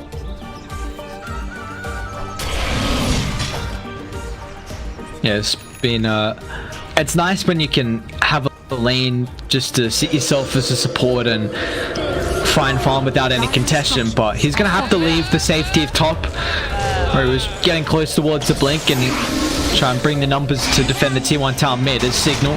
Well, they're going to drop the coil incredibly early here if they can commit everything on top of the death prop of the Rolling Thunder forward as well, but a zip on the backline. Jamesy along with the Laguna Blade. Jamesy's been stunned up, but is able to get away. They don't have the damage to bring him down throughout the lockdown, and James is actually going to follow up for more as he finds himself a double on top of Lion Axe, making a triple as Jamesy and co get very active early with the Exorcism available there. They're going to be able to now find this tier 1 tower. Nothing Jackie can really do. They're just playing so much more effectively around their timings, right? You have the siege creep that was pushing in, so when the Exorcism's just dealing damage to the tower, you've also got the siege creep doing it. It was a good initiation coming through. Perhaps a little bit optimistic from Masaros' Dream Coil there, and they weren't able to get the chain stun to follow up, and we just saw how effective prioritization would be. You know, the previous game, Grims, he's going to go down. He's just a pulse 5, though, so it doesn't really matter. They were taking out the Leshrac instantly on Motivate last time, just focusing whatever Jamesy was playing. This time around, you get rid of the Puck, you get rid of the Lina. That is 99% of the damage gone out of Motivate Trust. Good use of all that. Honestly, though, they've got the siege creep on the bot side. They're look to try and take this. Q's rolling on through. He actually found the shaman there. He gets the right positioning. Nicely done. But that's kill into a tower, so gonna be the first of the game here from Motivate. You'll see it's just a game of timings and a game of cooldowns as well, especially with the big ultimate in the Exorcism. So, you know, whenever this is available for Signal, they want to get active. Whenever it's on cooldown, it's Motivate that are probably looking to be the more progressive team on the map. Radiant's bottom tower is under attack. Fearless even taking a couple of the stacks away, which is always going to be nice. He's a little off with his placements of the Dragon Slave, but that's alright. We'll secure it anyway, just costs him 1 extra usage of it. Only 700 gold away from that Blink Dagger being picked up from Q. That's going to change things around entirely. If he can just chain lockdown that Bloodseeker, make sure the Rupture doesn't go off. Like, in that fight, it was, he got it off and basically immediately forced the TP away on Pango, so wasn't able to continuously chain lockdown people, and that resulted in the deaths of both the Puck and the Lina. So I feel like if you Motivate, you need to be playing a little bit more defensively right now. Only, what, 500 or so gold away from the Yule Scepter. Same sort of thing with the 700 for the Blink. I think once you've got those items, you can really start to try and make something happen. In that time, you'll have the Mantra as well on Jack. Even if it costs a couple of deaths on Lion Axe, he just needs to be doing whatever he can to create space for the rest. Yeah, they've done... I mean, Jackie in particular has done a very good job at dodging the movements here from Signal Ultra. Hasn't died so far this game. 151 last hits is a decent way ahead of the second in position, which was the Storm Spirit there. And like you said, Jackie getting very close to the Manta, but this is going to be pretty big timing here from Radiant. The next Exorcism with the Storm Spirit Orchid completed, already 12 minutes 40 in the game, so they're instantly going to try and make a play with this smoke. Yeah, I mean, you can't share around the farm that much here with Fearless and Q both sitting on the bottom side, so results in him being found out here. Pops the smoke inadvertently, and he should be good. That's the tip of the LSA. TP rotations are coming through. Q, unfortunately with the Rupture, he's going to have to TP out there. Will be successful. But AT along with the Lean is going to end up falling. Masaros actually used his boots of travel to get to the creep wave, trying for a little bit of the backstab going on there, but get out. This is the thing though, Signal playing so much better. Just playing together as a team, keeping the pressure up, realizing how different these team fights are going to go once you get those first couple of items, right? Like, Lina can survive through that burst from the silences, you can dodge the homing missile, you can, prevent a shackle onto someone else, and then talk at length about if that Rolling Thunder is going to be as well. You can get it onto the blood. Wonder if they can even defend bot. I mean, they clear off the Serpent Wards, but Van's still got the Exorcism. Jackie's going to come over. Once again, they're dropping the coral slow low on top of the Death Prophet. He's got one Siphon charge working at the moment. They're going to zip on the backline to catch up the Lina. Storm's going to be careful. It's a short silence duration. Jackie's completely out of mana. And they bring down the Medusa with ease. And once again, now with the Rupture, Q, this ultimate completely wasted here. The game for the Medusa was going relatively well. And then showing up to a fight that doesn't work in their favor is going to cost them here for Motivate win condition. As Masros is getting hunted, they get a little bit of vision here, so the homing missile is trying to get the kill on a bang, and it will be successful. Is the phase shift going to be up fast enough? It should be. Dodges the missile in the nick of time there, but Motivate still. That's a big hero falling there in the Medusa. Yeah, it's really good spellcasting coming Radiant's through though. top Just tower is complete under chain attack. lockdown, taking full advantage of the fact that not only having the exorcism available, but also the haste kind of negates the need to have one of these more defensive supports as Mastros. Nice little steal there of the regen ring. Fine axe. Well, another pick up for the Storm. We do see Gyro even dying across the map though from Q. Okay.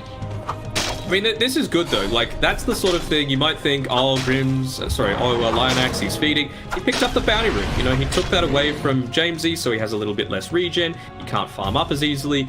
Again, what I'm talking about, it's all about those timings coming through from Motivate. They're able to finally get the Yule Scepter on the Lina. Now, Puck's only 400, 500 away from her Blink Dagger. You've got, what, 200 gold away from this Manta Style for the Medusa. You've got the Blink Dagger now on the Pango. Next fight is going to be entirely different. Going to see if they can quickly farm it up so that they can try and do it before this next exorcism comes off cooldown. It's only 55 seconds though, so it might be a little tough, but you know, at the very least, they're going to try and force out a fight before DP's level 12, where it's twice as good.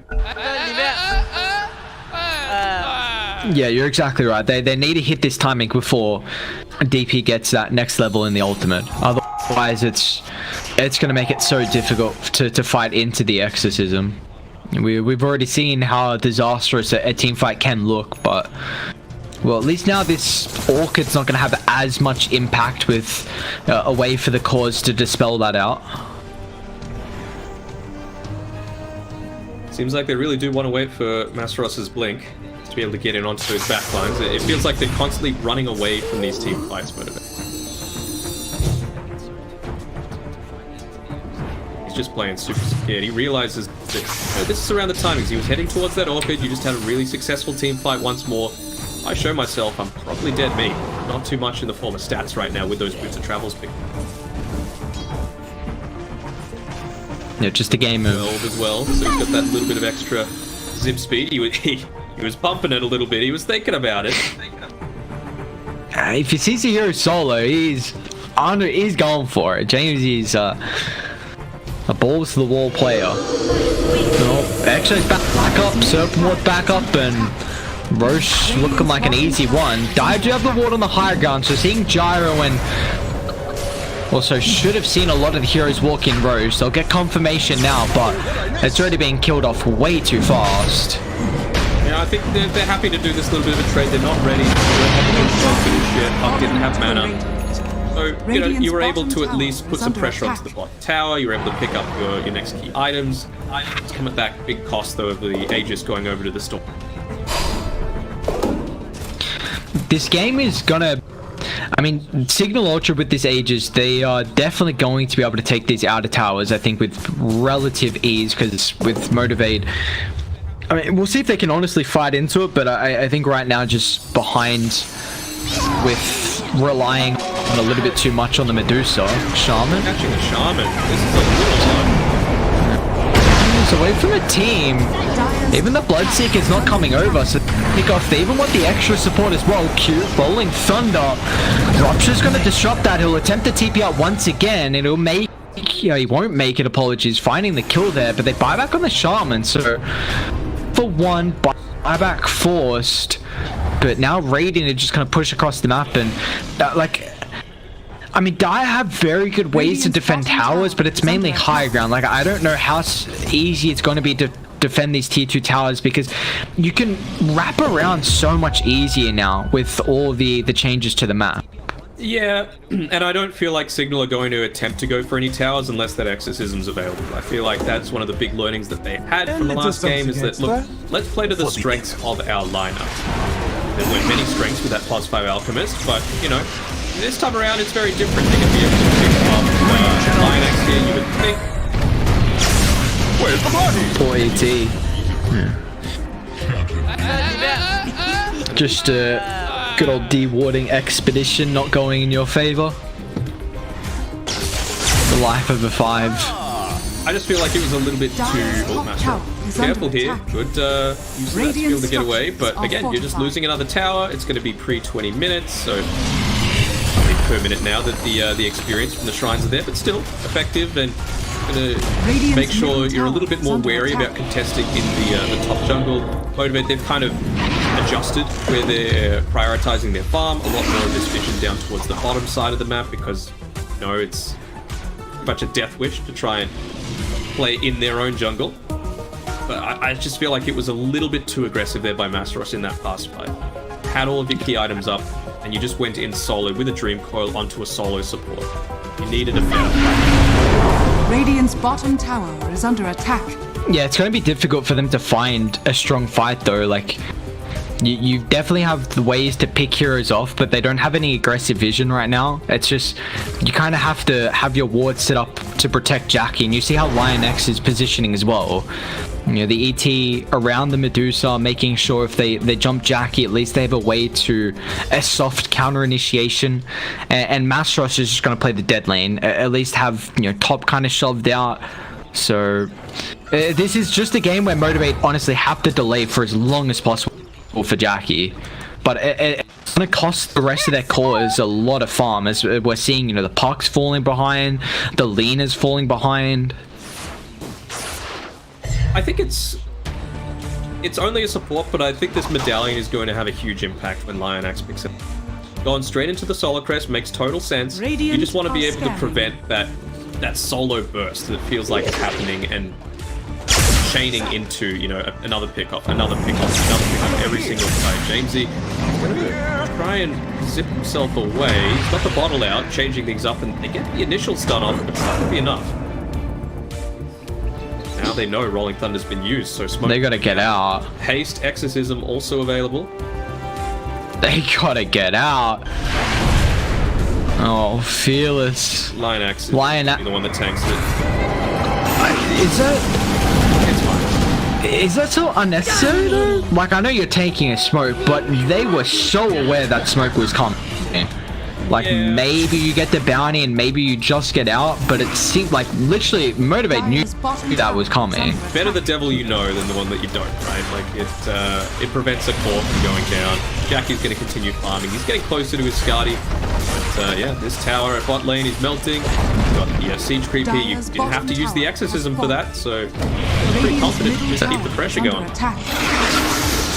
Dai can defend high ground pretty easy though. Fearless, instant ultimate with the swashbuckle. Okay, now they won't go high ground. Free wards to farm, and that's just... I mean, you pop... The age is about to expire now as well. Have they got coil? Oh no! That tree there blocking the vision for the TP cancel. At least they'll find the gyrocopter.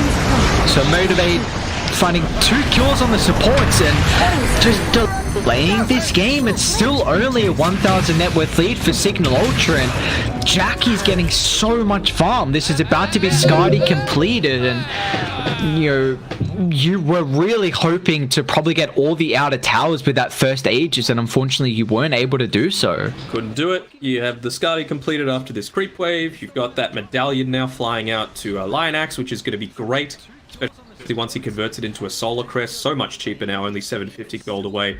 And, well, you can see now, you know, it's that Dream Coil. That's going to be the next big thing that Motivated going to be looking to play around. The Ags next up off the rack, or the Puck.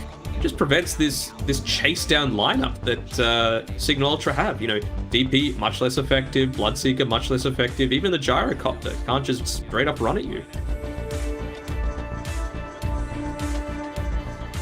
Yeah, once they're able to get these items here for Motivate, then we'll see them sitting a little bit more confident with taking a lot of the engagements. But this is just the cat and mouse game. Try and dodge it as much as possible. Maybe if they can get a pick off on a support, then they're happy. But that already kind of highlighted how difficult it is to walk high ground. That was even without the Elder Titan, who is one of the best high ground defenders.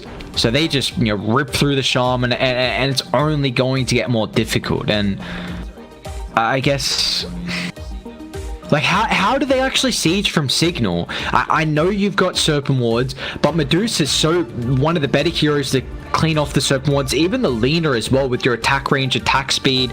So does DP actually just have to go like full tanky build and just sit in the front line and have the exorcism hitting the tower? But even then, like, it's still going to be so difficult. Be playing from a disadvantage, right? Like the game plan for them seems pretty simple. It's just pick them off outside of the base. If you need to use exorcism for it, sure. But as long as one of the waves is pushed in enough that you're going to be able to convert that into a high ground siege, at the very worst, you're going to get a buyback out of this Dusa, and that's going to seriously hinder Motivate's chances. It gives them a win condition. I feel like you can't just straight up walk onto them.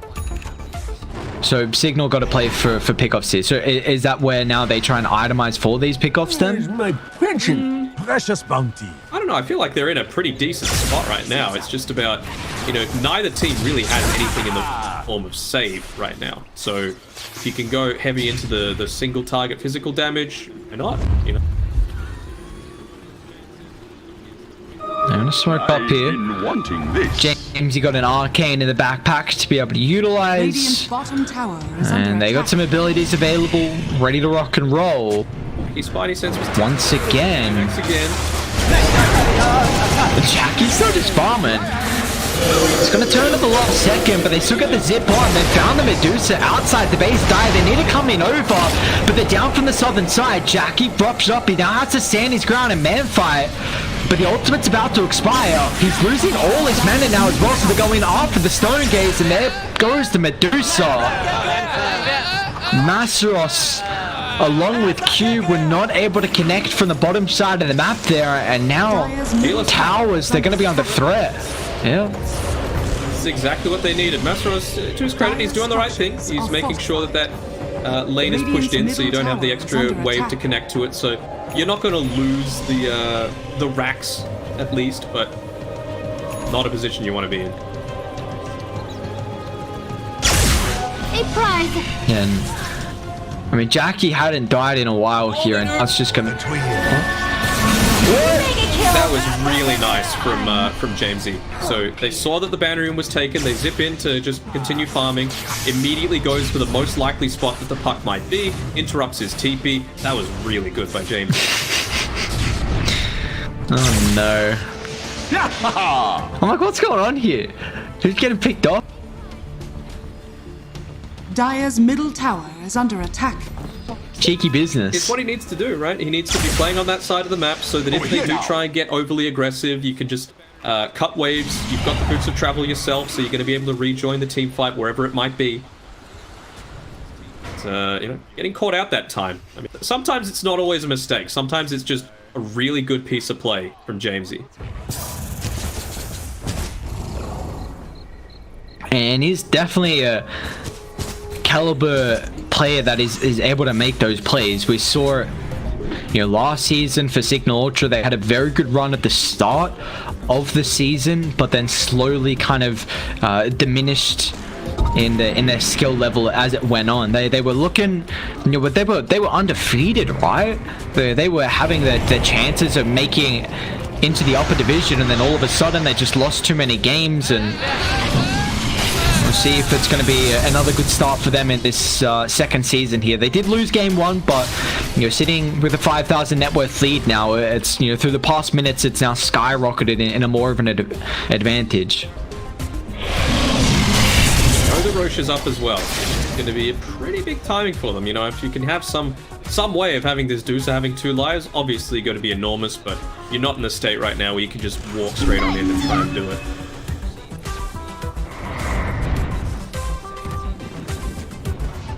Checking it out.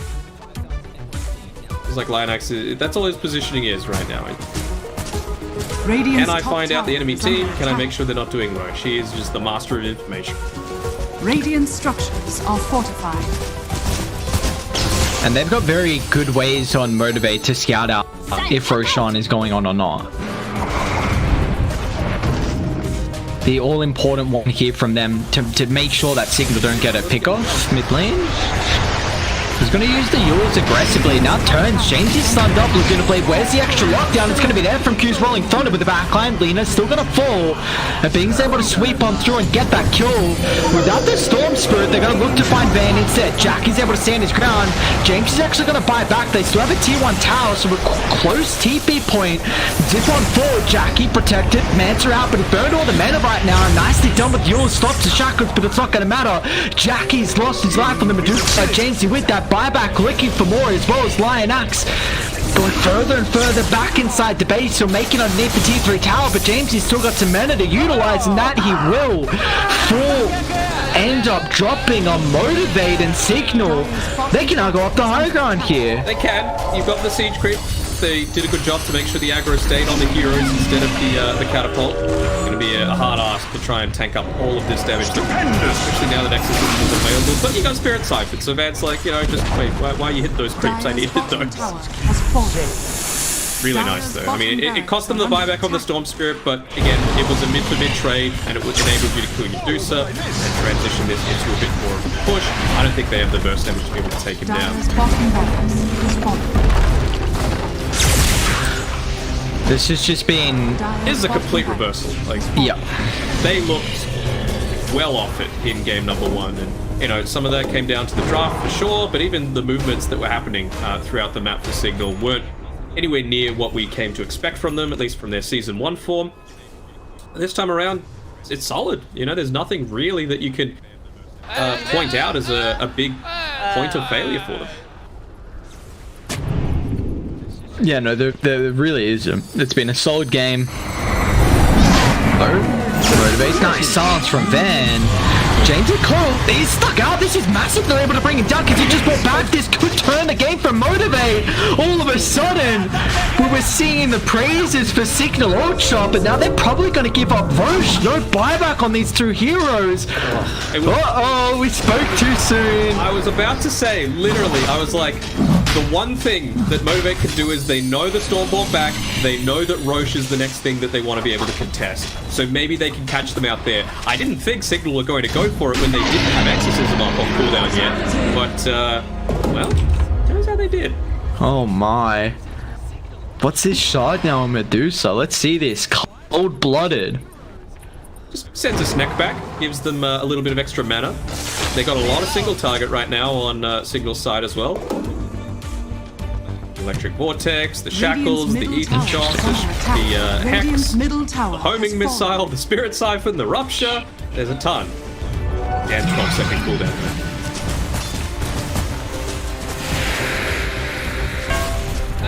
Bonked. Sends back the snake right at him. Radiant structures are fortified. Oh, Got that Solar Crest as well. yeah. Wow. And now Medusa just got another item, even Titan Sliver. They actually just gave him a massive opportunity to be able to come back in this game. Like, one full set of racks doesn't really do anything against Motivate. Like, they can clear that with ease. Now you gave the Aegis to Medusa, which pretty much gives them an extra 5 minutes to delay this game, it feels like, unless Medusa really gets caught out in no man's land. But it's really going to feel like now this gives Motivate an opportunity for Jackie to find more gold across the map.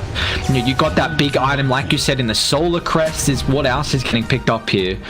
Yours on Pango, so now you have at least a way to keep yourself alive through the Silence Initiation. You've got... Actually, I think you have that... It keeps him in place if Bloodseeker ruptures him. He's got that plus the roll-up as well, so you're actually going to be able to stay in these team fights as opposed to TP out immediately like I feel like he's been doing every single time.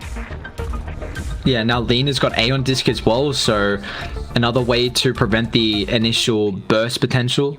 So they like, this is now a mass influx of gold that Motivate just got. I mean, it was a 7.5 net worth lead, and now it's just 1,000 for Signal. Now, I mean, they're smoking up. He's got the Aeon Disc completed, but all of the Opponents are in the backpack, so I'm going to need that bottle to move into the backpack for the vitality. That's a boost. disaster. Actually, Oh no. he has the cheese at least, so he should, in theory, live through anything. But you know, if the burst's enough, maybe not. I mean, they're coming close as well. If they get vision, then they catch him super fast with the storm. Maybe it's just Q instead. All right, he's moving. Oh, They don't- Q's not moving fast. Zip zap. Jamesy gets it. Some bloodstone charges for the storm. Zap! Outposts as well. Shoving the wave out, making sure that that siege creep isn't going to be able to take out the tower. Like, it's a smoke kill for a support. You know, you're okay with that motivate. Wasn't Fearless that got picked off. I haven't seen the new Laguna Blade shard yet. Yeah, same. They used it all in any competitive prior to that. You know, the multi-hit, and they also removed the small delay in damage, so you can't actually Yule's dodge it anymore. Ah, yep. This is interesting. I mean, it's a lot of cast range. 250. He's got Aether Lens. Of course, they got rid of a lot of those talents. All of them, basically. Yeah.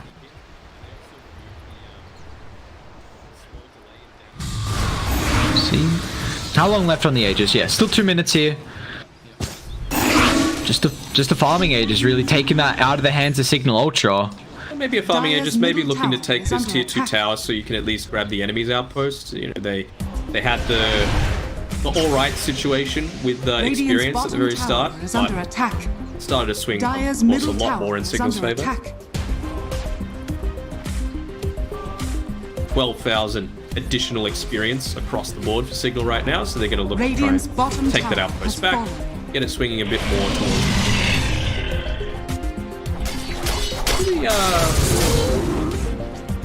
I'm just having a look at what some of the situations are with the armor on Signal's side, because you got that natural order now, so all of that base armor is gone. Bloodseeker only has the +7,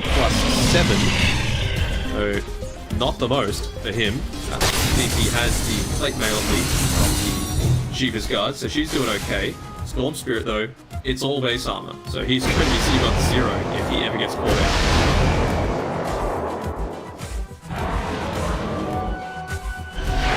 Yeah, that so scary with that natural order max out. We're gonna see Medusa just chunking heroes down, and well, they're going from tower to tower, bot to mid now. Feels like Motivate pretty strong. They really want to utilize its Aegis. You said it might not be a farming one, and that it's not getting these 2 towers here.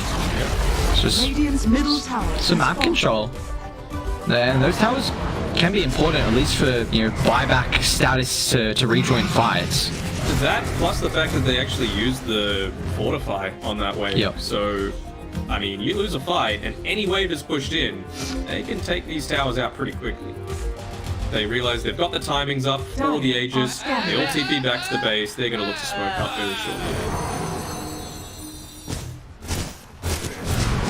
You have 10 seconds till the age is going to tick out, but BKB is going to be able to take over that slot for Jackie. Jackie? The rest of the team's not going to get there at the same time. They're now moving down. Mashos, Coil finds 2. Jackie's going to move in forward. Going to try and instantly melt the supports, which they will be able to do so successfully. Now with the buyback coming out as well from Shaman, they've stunned up the death puppet though. Ben's taking a lot of damage. Trends with the BKB protected with the Scepter as well, but can they really deal with the Medusa? The Raid Boss just standing at ground. Look at Jackie go! Ultra kill for the Medusa, and Signal Ultra going to get back inside the base. Q, he's got the Yules. Pops the dust at the last second, getting close to distance. Grim's going to get caught out here. Shaman thinking about turning, but Raided don't have a buyback on the Storm. Neither do they do on Bandits. Wow, what's going on? Motivate! No one's got buyback. They might just end it. 4 down inside. They don't have creeps. They don't have creeps. But Motivate trust. These past 2 fights, These boys are on another level. They are back and looking to take games. What a team fight. It was a great team fight. They had the vision advantage as well. You know, they just placed up this ward previously, and well, they didn't actually de-ward what Motivate Trust had put into them. They looked to make the attempt to do it, but all that vision in the middle of the team fight means the supports get picked off immediately. Normally you can, at nighttime, hide behind the trees, but why Jack, you start stepping here, you can just stand back and hit the tower. Radiant's middle tower has fallen. Blood Signal at the top of the boy. storm, he revealed himself. He's finally going to TP his way back, but I don't know if that's going to do much to deter any kind of push into the has fallen. enemy face. Radiant's bottom tower Clearly is the under attack. melee racks is objective number one. They should be pretty content with just being able to secure this T3. They're going to Radiant's back off. bottom tower has fallen. What went wrong there for that fight for Signal ult shot? Vision. Purely vision. Motivate had it beforehand. They saw that they were approaching them. Asteros gets a good coil. Now got the Solar Crest as well as a few items. You know, Daedalus, Skadi, Heightened Sliver on the Medusa, so she can just stand and fight. You know, Rupture's useless if you don't need to move.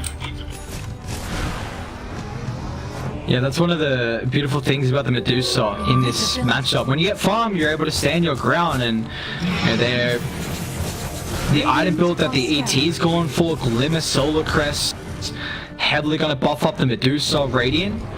They're coming out, but Dara on a power spot around this high ground. This is not a good spot for Signal. Grim's going to try and give them vision. Zip in, Medusa. Going to get caught around the high ground, but once again with their own rebuttal from Motivate, they're going to jump on forward instantly. Now the core walking in the Storm's Pro Jackie. He's lost his mana, but look at him stand his ground once again. The raid bus is online. Medusa just takes over this game. Motivate will find 3. Then we're going to make it a 4th. Fearless catches out Eris to yours to set up. And they still haven't farmed enough for these buybacks. Top's getting shoved in. And there's a tier 2 tower, but they should be able to take that incredibly fast and look for the top racks if they want it. They will for sure, and you've already got the boots of travel on Jackie. He's got enough to be able to finish up his Hurricane Pike if he wanted to, but you can just save the buyback, be absolutely sure of it.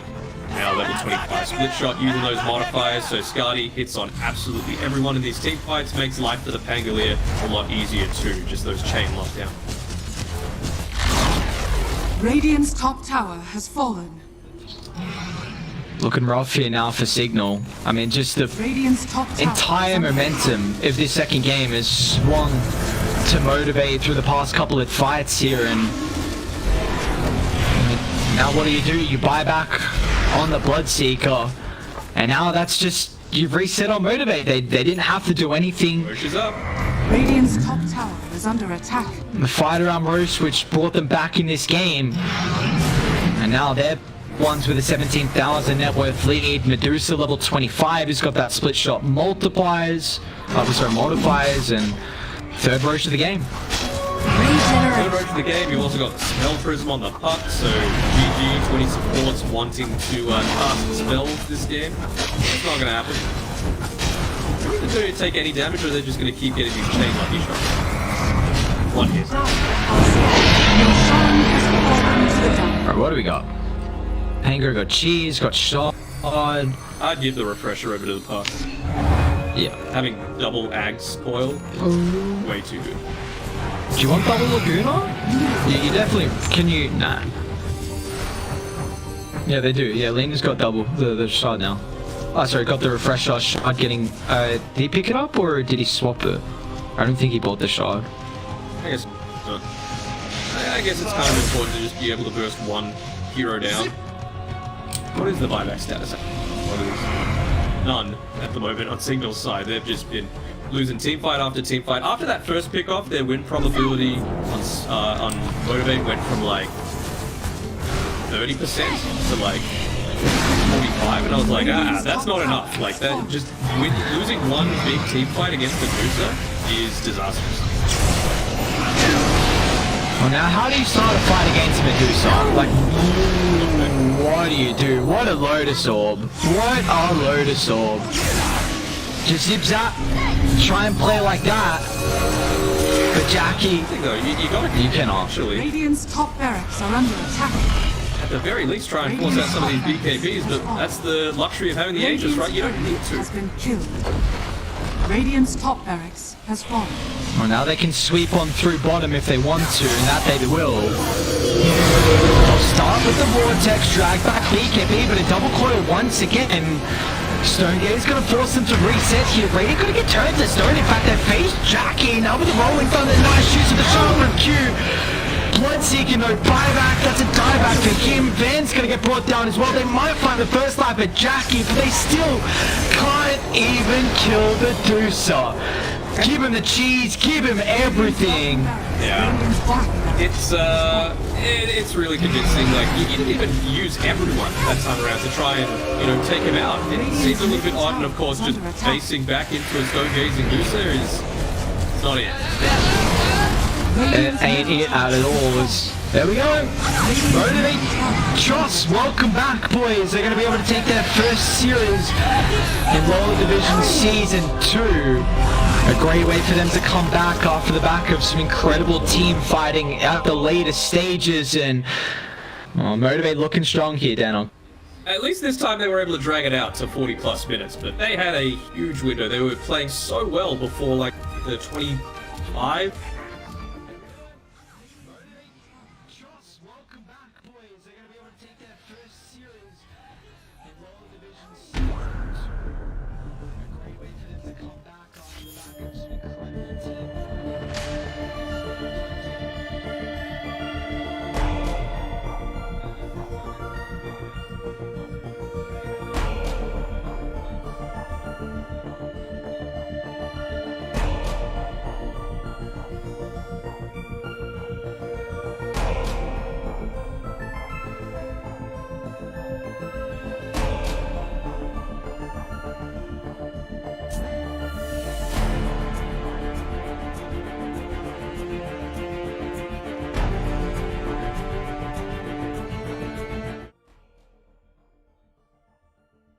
Exciting to see. Do we want to do some predictions just before we say goodbye? How are we feeling about tonight? I'm gonna say Lil Gun and TNC are gonna win. Yeah, just straight up like that. I mean, I'm excited to see Lil Gun with.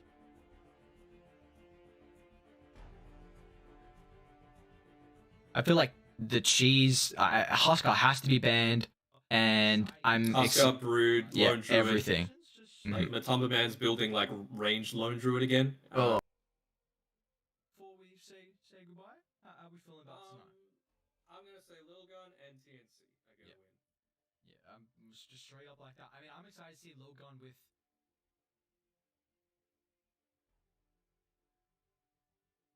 I feel like the cheese banned, and I'm. Huskar, Brood, Lone We Druid, used 4. That's why we like kind of put ourselves in this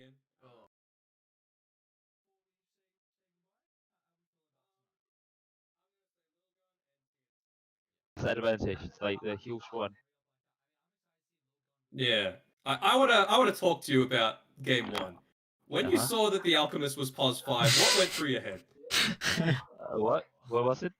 When the Alchemist was a position 5, when it was a support, what were you thinking? Like, were you thinking it was very weird, or is that something that they've done before in scrims and stuff? Or what's going on there? No, this actually was the first time we saw the I wanna talk to you about game 1. When you saw that the Alchemist was 5. That's actually weird. Like it they were like when the Alchemist was a position 5, when it was a support, what were you thinking? Maybe the last time. I don't know, like they all need space to farm. Then It was very weird, or is that something that they've done before in scrims and stuff? like we kind of get them like the plan, like they need Venom to like hold the game. Then all of them just keep farming. That's why we see opportunity to like snowball them from that. Cool. Yeah, sure. It's do you think that's the last time we're going to see the position 5 Alchemist?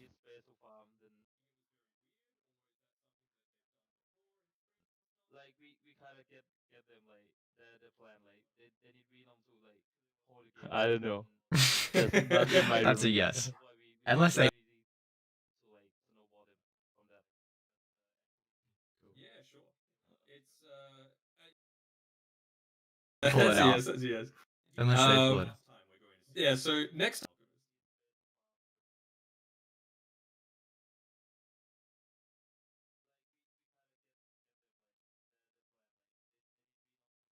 up, you're going to be playing against 496. So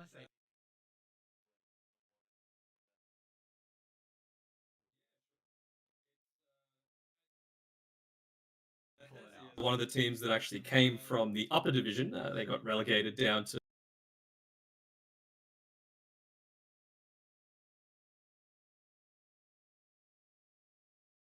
lower division. They've changed up their roster a little bit. Is there anything against 496? So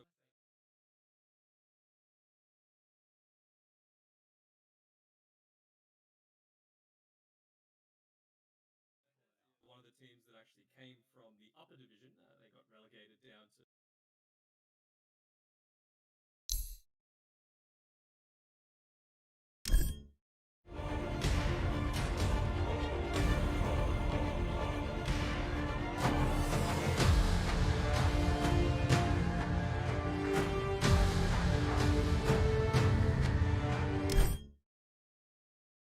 Throughout the low division.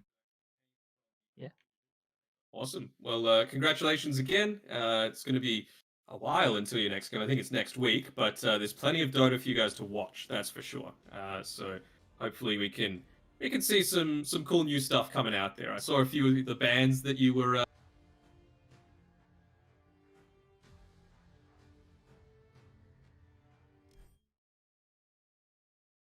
Throughout the low division. Awesome. Well, congratulations again. It's going to be Thanks. a while until your next game. I think it's There we next go. week, but Just some nice insight there, Danog. so hopefully we can see some cool new stuff coming out there. I saw a few of the bands that you were.